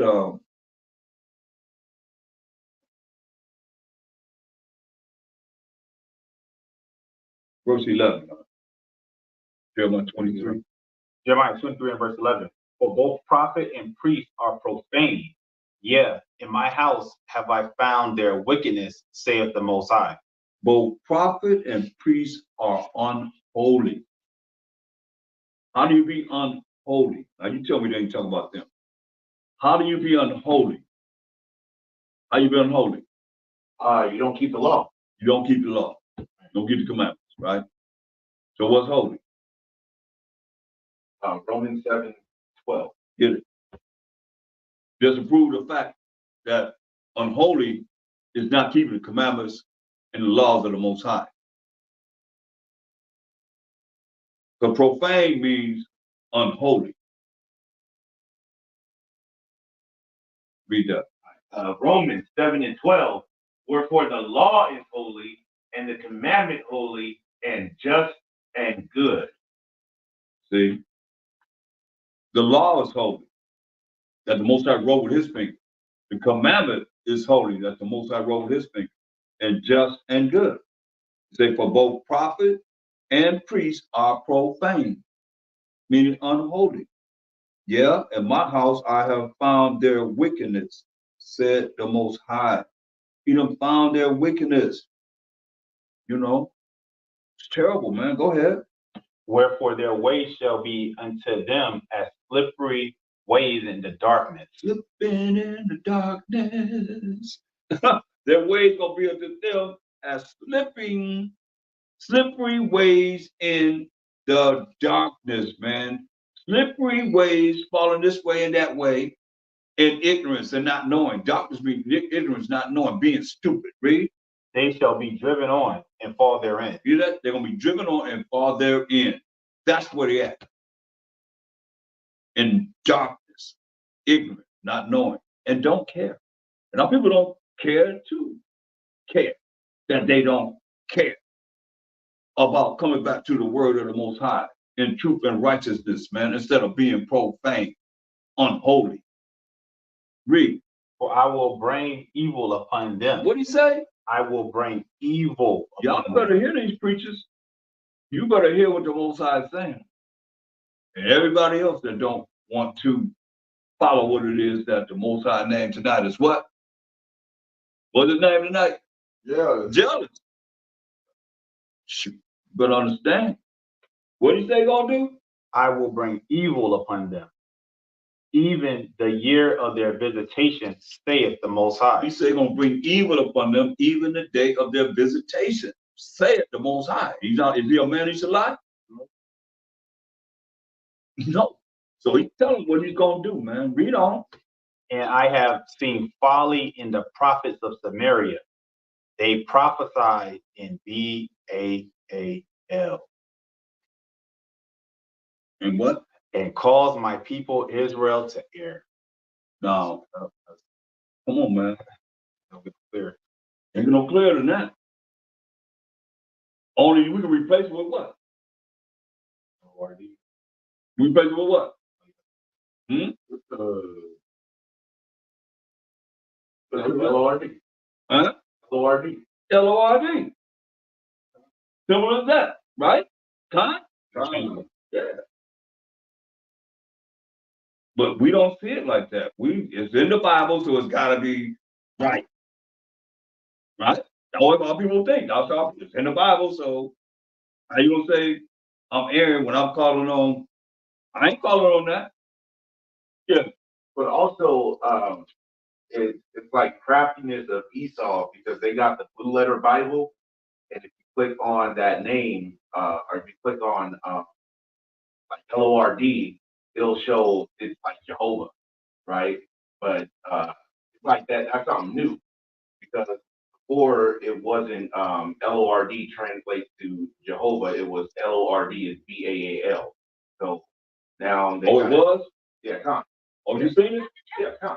Oh, really? Yeah, I looked it up like where that name came from, right? So if it was in the Bible originally and it translated to BAAL, and then they just came up with something new like a blue letter and they click on that name, now you speak Jehovah. So it's kind of like tricking our people that they think, okay, that's the true translation, but it doesn't go back to BAAL. Yeah. But it used to. God, like, Now, you have seen it when it actually went to that. right, like when I looked up where the name came from, LORD, Mm-hmm. and then it was like way back, going back to BAL. But if you go to the blue letter, it's saying that LORD goes back to Jehovah or Jehovah or whatever. That's kind of playing into it. It's like they're not looking at the fact that the blue letter stuff just came up about it. Right. You gotta go back Revelation to 18:23, the last sentence again. Then we can't get past the fact of what has happened, what they've done and what they're doing. Revelation chapter 18, verse 23. For by thy sorceries were all nations deceived. See, by their sorceries were all nations deceived, right? Well, we'll say ain't no testament to Israel, but I show things and it's like you can't really see it. And it's right there in the Bible. Like when we had the holy day the other night, I was like, nobody ever seen this. Now I said what nobody ever seen. I pronounced it. I said nobody ever seen this as long as I've been in the truth. And they didn't see it. God, they didn't see it. And I told them exactly what they didn't see. And I went over it just like it's happened every single time. Say whatever, man. I mean, brothers like to quote the scripture, but then when it actually applied to us, and you see it right in your face, you see, hey, thumbs up. Somebody should have seen it. Especially I can say this is what I went through. When it says this in the scripture, nobody ever seen it. I said it. When it says most I can be glorified in the Son, I say nobody ever seen that. When they read that scripture, read the scripture where it says that. And we read that scripture and nobody seen it. Nobody said it at all. That's some serious, we are so deep in the spirit, but how nobody see that. I said it. Nobody ever seen the Most High can be glorified in the Son ever in the scripture. Now I'm getting ready to read. And we read that scripture, right? You read it, right? You was there, you read it. And how nobody's seen that. And everybody went around, we went around to everybody, and everybody had to give an explanation, right? Everybody said what was important right there. That's why I said, man, we tune into ourselves. Why it's written, you ask anything in my name, I will do it. That's why we glorify the Son. You ask anything in my name, I will do it. If you love me, keep my commandments. Everybody said something about themselves. If I ask, what's I gonna do it? What's I gonna do it? I just gotta keep commandments. What's I gonna do what I want? Give me what I want. Give me, right? Oh, everybody has something pertaining to themselves. But nobody thought about Mosiah and Mashiach Yahushua. Right? They say, hey, Mashiach Yahushua say, Mosiah can be glorified in the Son. Get that right quick, God. John 14, 13. 15. I even read I even read verse 16. We'll read that. The book of St. John, chapter 14, and verse 13. And whatsoever ye shall ask in my name, that will I do, that the Father may be glorified in the Son. If ye shall ask anything in my name, I will do it. If ye love me, keep my commandment. I said out of my mouth. Nobody ever seen in the scripture where it says the Father could be glorified in the Son. And I read those scriptures. Nobody thought about it myself, except for what he can do. Yeah. That's the wrong mindset, y'all. That's why we read Hosea 5 and 15. I said, I'm gonna go to my place and we acknowledge our offense and seek his face. In our affliction, we're gonna seek him early. I'm gonna tear your butt up. People ain't been hurt enough. They ain't went through enough pain. You understand what I'm talking about? I don't know. I don't know what it's gonna take, man. But it's on its way, man. I'll tell you that. It's on its way. And the only hope we have is the Most High. He our only hope. Y'all know something, a hope better than that? Y'all got hope better than him? Anybody out there?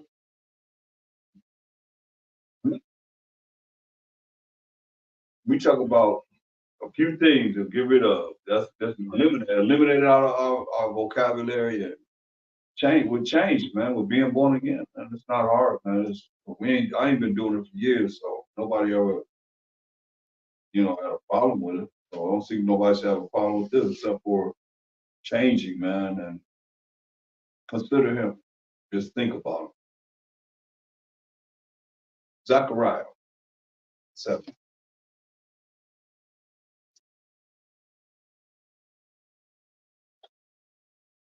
Think about him. Stop being robots and robotees, man. Spiritual puppet. Man. You want to be a spiritual puppet? What we talking about? Be a spiritual puppet on this word. What it is that this word means and change. That's what we talking about. That's what you want, man. Look at verse 8. Verse 8, Zechariah chapter 7, verse 8. And the word of the Most High came unto Zechariah, saying, Thus speaketh the Most High of hosts, saying, Execute true judgment and show mercy and compassions, every man to his brother. We said execute true judgment, man, and show mercy. What is mercy? A time period. What is mercy? Is getting something not getting something you do deserve. Right. Mercy is not getting something that you do deserve to get. You hear that? Mercy is not getting something that you do deserve to get. Grace is getting something that you don't deserve to get. Grace is getting something that you don't deserve to get. Mercy is not getting something that you do deserve to get. Execute true judgment, he said, and show mercy and compassion, every man to his brother, man. See, this was missing. If the Most High is saying he gonna have mercy on Jacob, and he telling us to have mercy, not getting something you do deserve, we're gonna give you what you deserve. Our people like that, right? They want to get you. They want to find something. They always trying to dissect whatever it is being said, but they got to come at you about what? For what? That's what he said, man. He said, execute true judgment and show mercy, not getting something you do deserve, and compassions. That's loving your brother, every man to his brother. You hear that? Why you got all the time to tell us this? Why you always got to tell us this? I mean, we go to the end of the Bible, he still telling us the same thing. Why do you think he got to keep telling us this? Anybody? So get in our head. Get it in our head? You said get it into our head? Yeah. It's called this stuff. I mean, 1 John 4 and 20 and 21, man.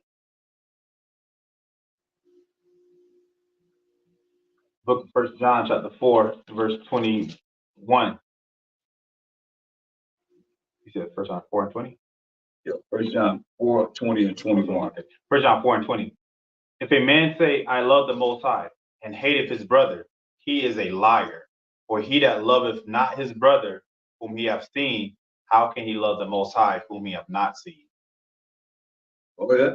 And his commandment, and this commandment have we from him, that he who loveth the Most High love his brother also. See? Because you don't love your brother, man.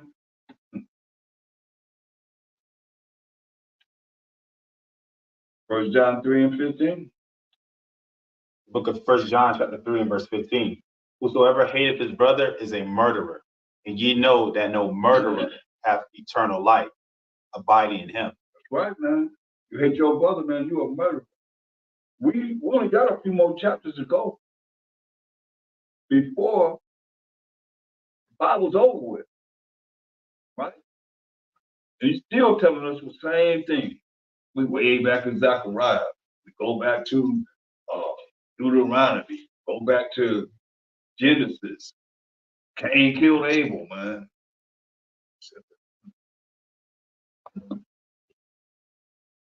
Cain killed Abel. Cain killed Abel. Put him to death. What was that about? Jealousy.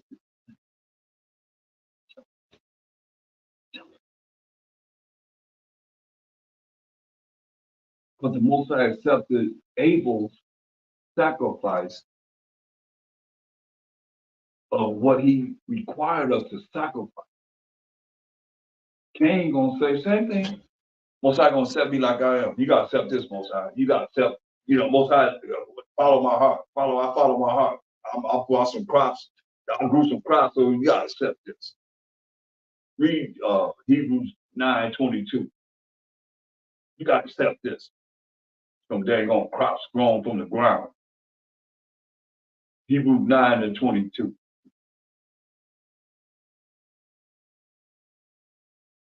Hebrews 9:22.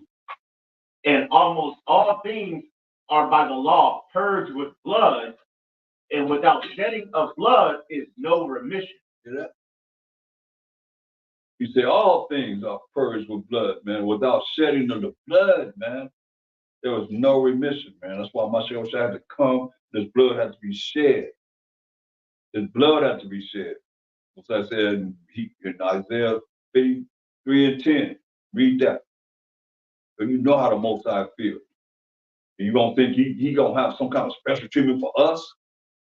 Or who we are as individuals? I don't respect a person. He have respect to us as a nation. All Israel, man. Read that. That's how the Most High feel about putting on Mashiach Shai to tell. What he say? Isaiah 53 and 10. Yet it pleased the Most High to bruise him. He hath put him to grief. When thou shalt make his soul an offering for sin, he shall see his seed. He shall prolong his days, and the pleasure of the Most High shall prosper in his hand. There it is, man. It pleased the Most High to bruise him, man. So who are we? Who are we? That he won't just jack us up for calling him whatever, except for the Most High. Power of Abraham, Isaac, and Jacob. And jealous. And what up? Yahweh. Who are we to phantom ourselves, man, to think that the Most High don't have feelings? When it said in Hosea 5:15, as we read, he said, I'm gonna go to my place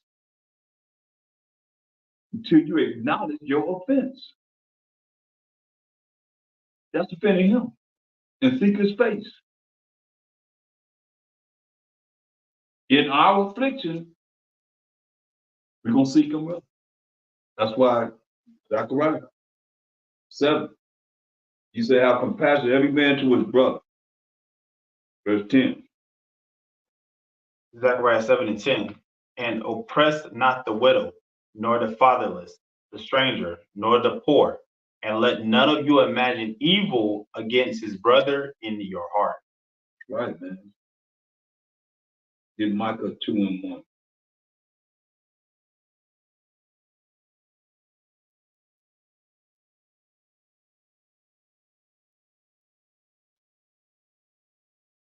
The book of Micah, chapter 2 and verse 1. Woe to them that devise iniquity and work evil upon their bed. When the morning is light, they practice it, because it is in the power of their hand. Hear that? So he said, destruction of them that devise iniquity. You know, and our people are joined with these heathen, man, and they devise iniquity, wickedness, evil, and work evil upon their beds. Hear that? Work evil upon their beds. What do you think they're doing upon their beds when they work evil? Remember, they just said they have everybody that passes by.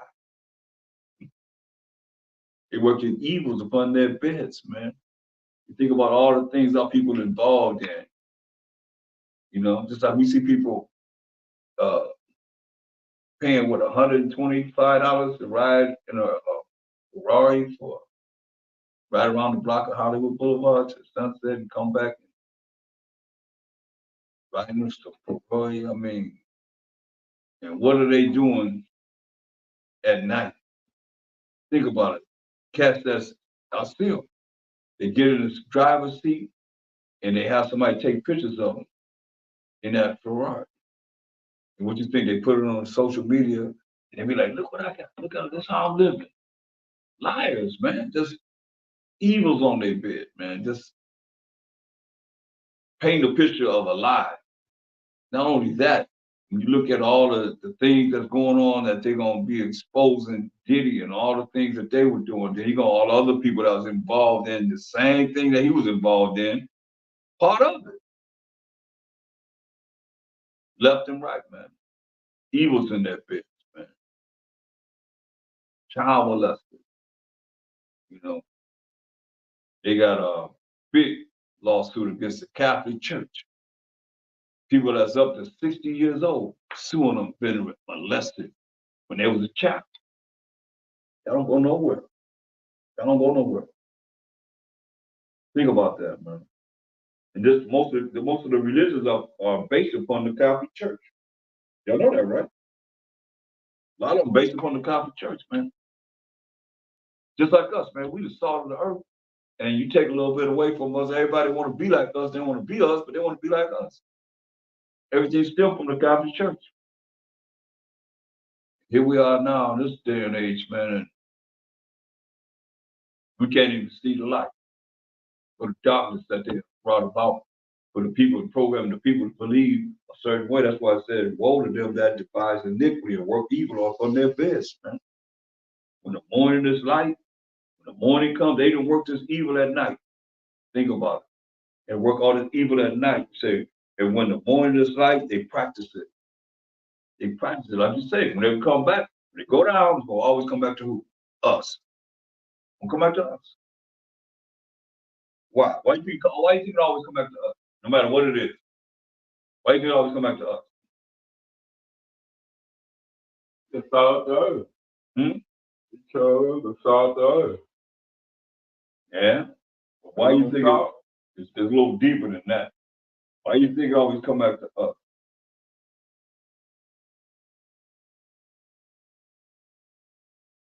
It's real simple. He restated. I say, why do you think that every time something happens, we always end up being involved? We always some kind of always being involved in it. Like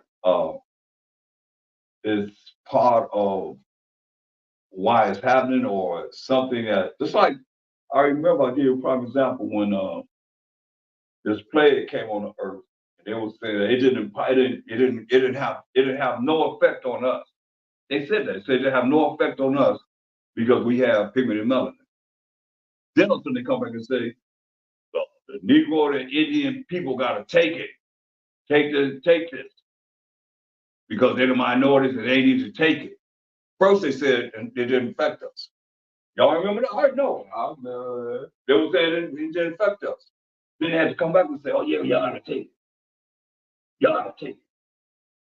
Now make sure they gotta tweak it. Maybe it didn't affect us initially. You gotta understand they experiment, putting things out, right? What's the effect? Come on. What did they do with the people of Tuskegee? They did what they did. What they do to the women, I mean, they had us in captivity and did all kinds of things to us. Okay, now, they already done made it. Now, here it goes. The guinea pigs. We ain't nothing but guinea pigs. We ain't nothing but robots and robotees. You need to do this. What our people do? They do it. So what's the result? They get the results that they needed. So then they tweak it, go in there, tweak it. Gotta add this, we gotta do this, gotta do this. Okay, now, boom, put it back on us now.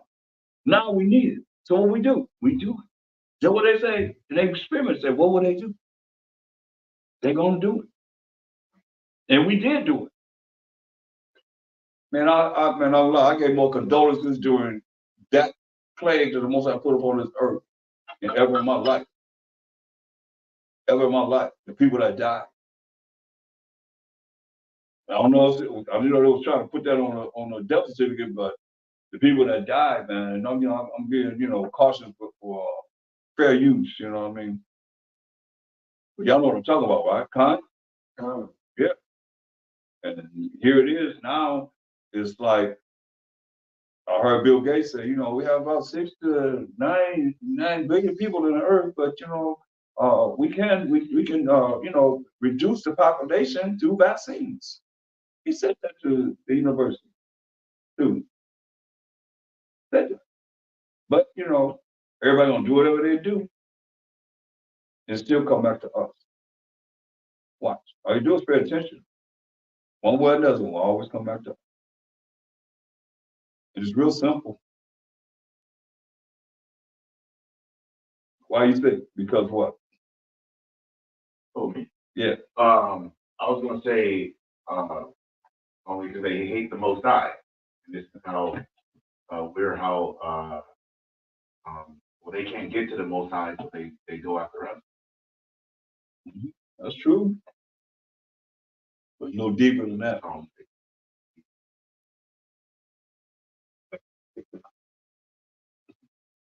Go. That's it. Read it. 2nd Ezra chapter 6 and verse 9. For Esau is the end of the world, and Jacob is the beginning of it that follows. You hear that? So what that mean? I mean, time coming to the end, or the beginning. What that mean? Yeah, Esau is the end of the world, and Jacob is the beginning of that follows. Oh, they know they have a short time. So what is that, Revelation? Yeah, 12 and 12. We can get that, Revelation 12 and 12. But see, Esau is the end of the world, and Jacob is the beginning of it that follow us. So that's what do we say? We got what? We got next, man. Wouldn't that make what? How long? Forever. How long? Forever. Somebody gonna take us out of power. Forever. Huh? Forever. What's the mean forever mean? Forever. Ever, right? Make sense? Make sense? Why would they allow everything to go down and then here we just gradually getting ready to go to the kingdom? You know what I mean? So that's why we have to have a relationship with the Most High. Because everything is geared toward us, but just because it's not right in our face, we're not capable of seeing beyond, we dealing with demons in high places, not flesh and blood. But them demons in high places are dealing with those that are flesh and blood that have bowed down to them, and they operating in the spirit of these demons that's got them controlled by what it is that they have to do. Come on, it ain't what you see. Definitely it's not what you see, what they showing you. That's why even Trump said fake news, right? Come on, y'all gotta look at this, man. I mean, it's on a high level of what it is that we being shown, man. That's why you look at, He said, man, they practice it, man, because it is in the power of their hand. They had a power of rulership of this world, man. And our people are down with them. They're against us just like they are. They're just like them, or worse. Because they got to show forth a sign that they down. They ain't got to do nothing but just be themselves. Kind? They ain't got to do nothing but be themselves. Our people got to go do extra. Make sure that they definitely a great sample. Kind?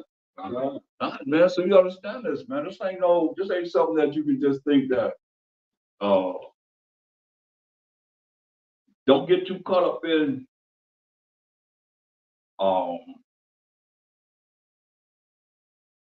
this world or the world of Israel, and you think you know the world of Israel, and you got demons in high places, man.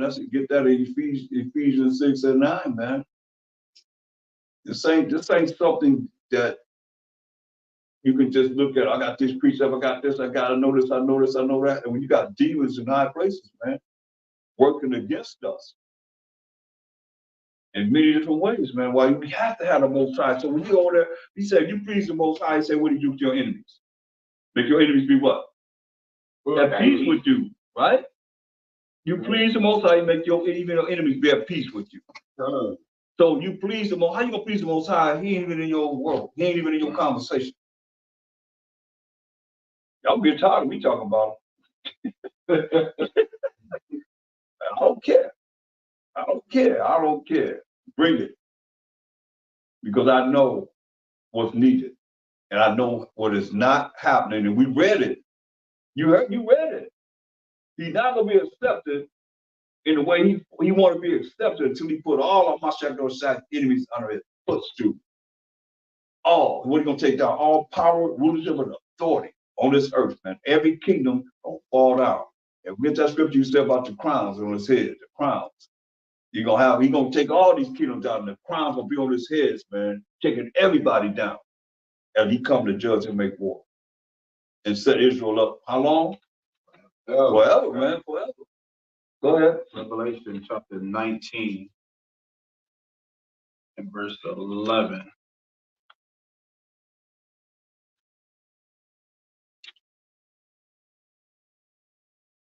And I saw, Revelation 19:11. And I saw heaven open, and behold, a white horse, and he that sat upon him was called Faithful and True, and in righteousness he doth judge and make war. That's Mashiach Yahushua. Point blank. Coming to judge and make war, man. Behold, a white horse, righteous power, and he that sat upon him was called Faithful and True. And in righteousness, we know, class, what righteousness is. Everybody knows what righteousness is, right? Con? You know how to define righteousness, Con? You got the two scriptures that define righteousness. It's a lot of them, but it's two that I always give. Deuteronomy 6 and 25. What's the other one in Psalms?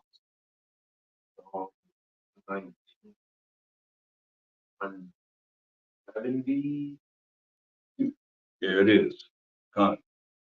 So let's get that for someone might be new online, because we in the New Testament and it's saying righteousness. He's coming to judge and righteousness. So when we look at what righteousness is, he's coming to judge and righteousness. And you think about these preachers, he said, woe to the pastors that destroy and scatter the sheep of my flock.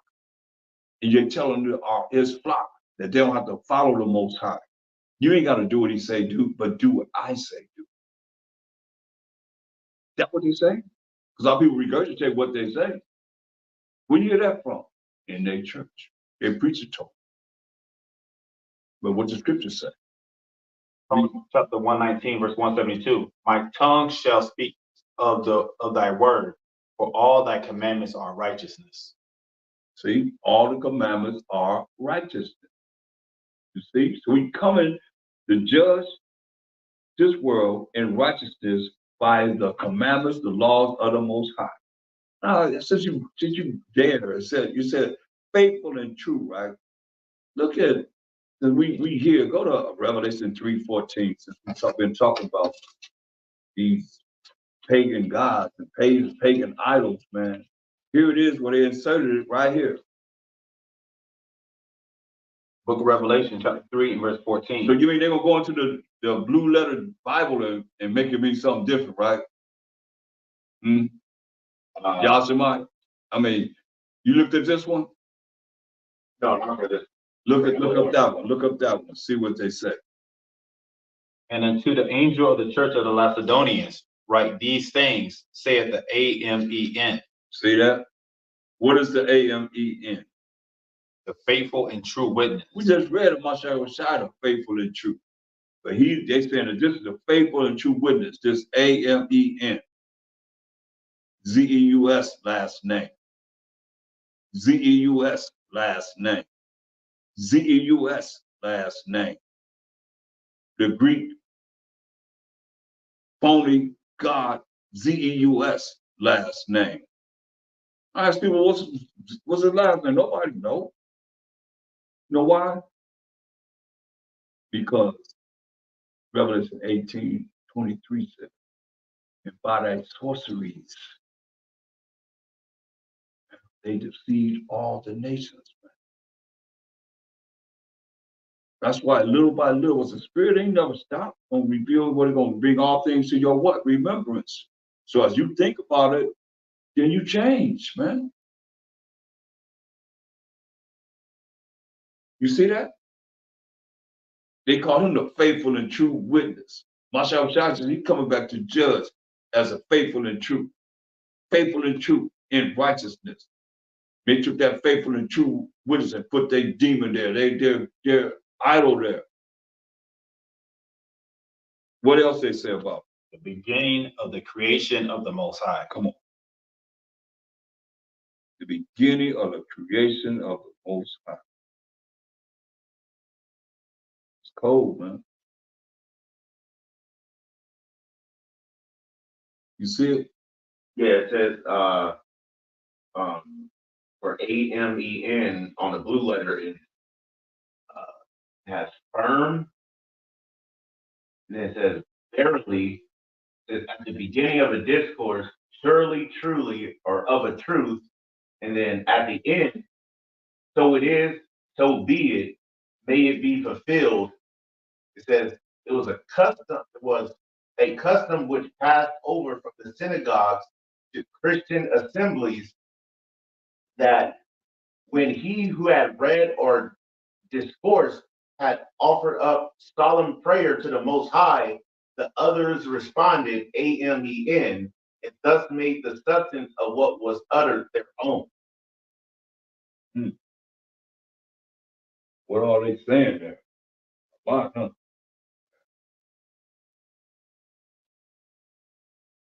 And then if you just read this, you'll never really get the true definition. Right. This is what everyone. If you go in there and then they regurgitate what they see in there, huh? Right.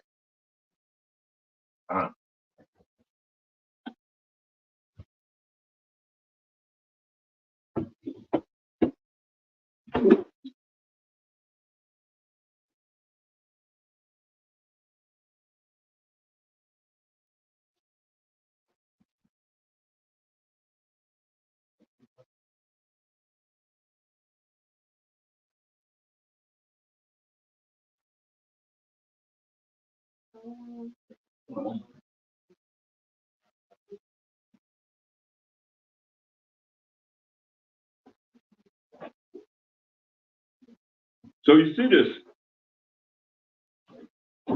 that they're saying that this is the faithful and true witness, the beginning of the creation of the Most High. That's a lie. That is a lie. But people believe that because it's there, right? And the Mashal Shai said he's the faithful and true. He's faithful and true. And then they want to, put precepts in here.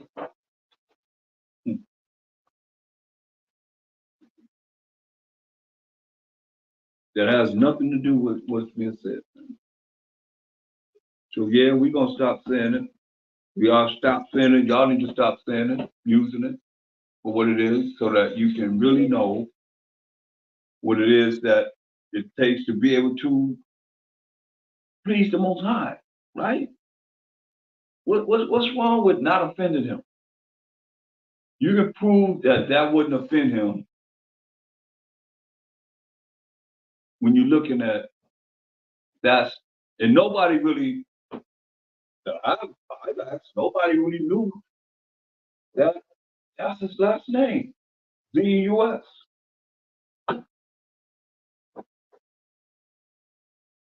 Did y'all know? I was saying, everybody else, they never knew. They never knew that. I mean, I didn't even know we weren't supposed to say it. Say the names of other gods. Yeah. Yeah. So, just it being his last name before had no relevance to me because I was saying his first name. Right. So, but now after learning that we're not supposed to say the names of their other gods, it became apparent that they put these names in the scriptures because it's not a coincidence. Right. They couldn't put any names in there, but they put these names in here, And if you look at it, you're gonna keep some else, you put it where? In the book. But yeah, They put it in the book. They put it in the book. And through their sorceries, however we're gonna look at it, period, there's so many things that we haven't seen spiritually. Read Ephesians 3, 6 and 9.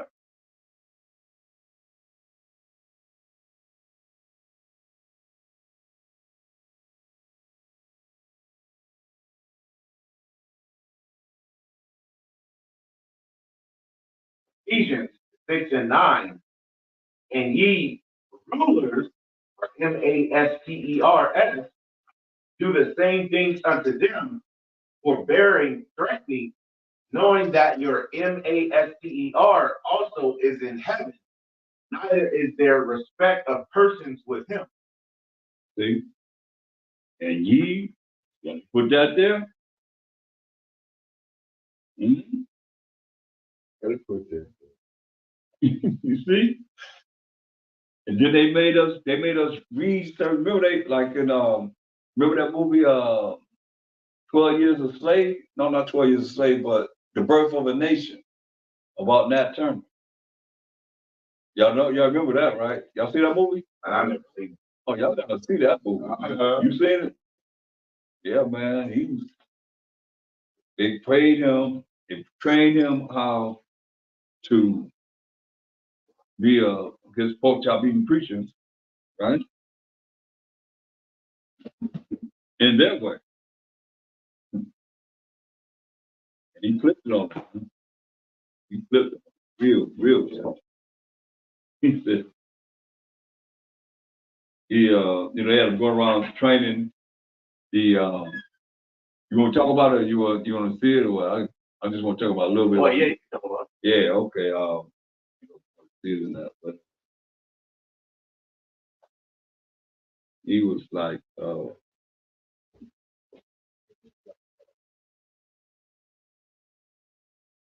he went into it, and what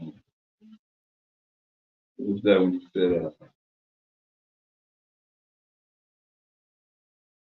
oh yeah, read,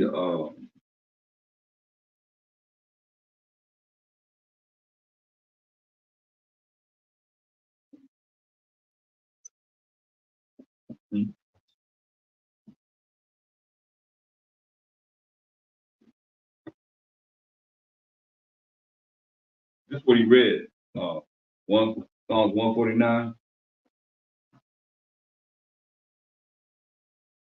He said, read from verse 5, and we're about to end. Psalm 149, verse 5. Yeah. Psalm chapter 149, verse 5. Let the saints be joyful in glory. Let them sing aloud upon their bed. So he's talking to the slaves The Israel, he took it from plantation to plantation. He talking to the slaves, right? He said, let the saints be joyful in glory. Let them sing aloud upon their beds. Did you read this, Reed?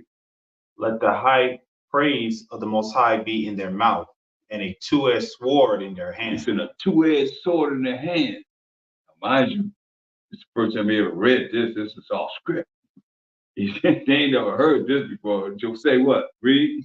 To execute vengeance upon the heathen and punishment upon the people, to bind their kings with chains and their nobles with feathers of iron, to execute upon them the judgment written. This dishonor have all his saints. Praise ye the Most High.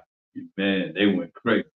They went crazy on him. But he said, hey, this is what you're supposed to be doing, man.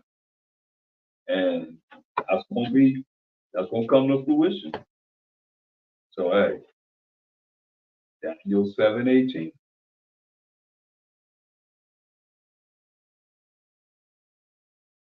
And they beat them, man.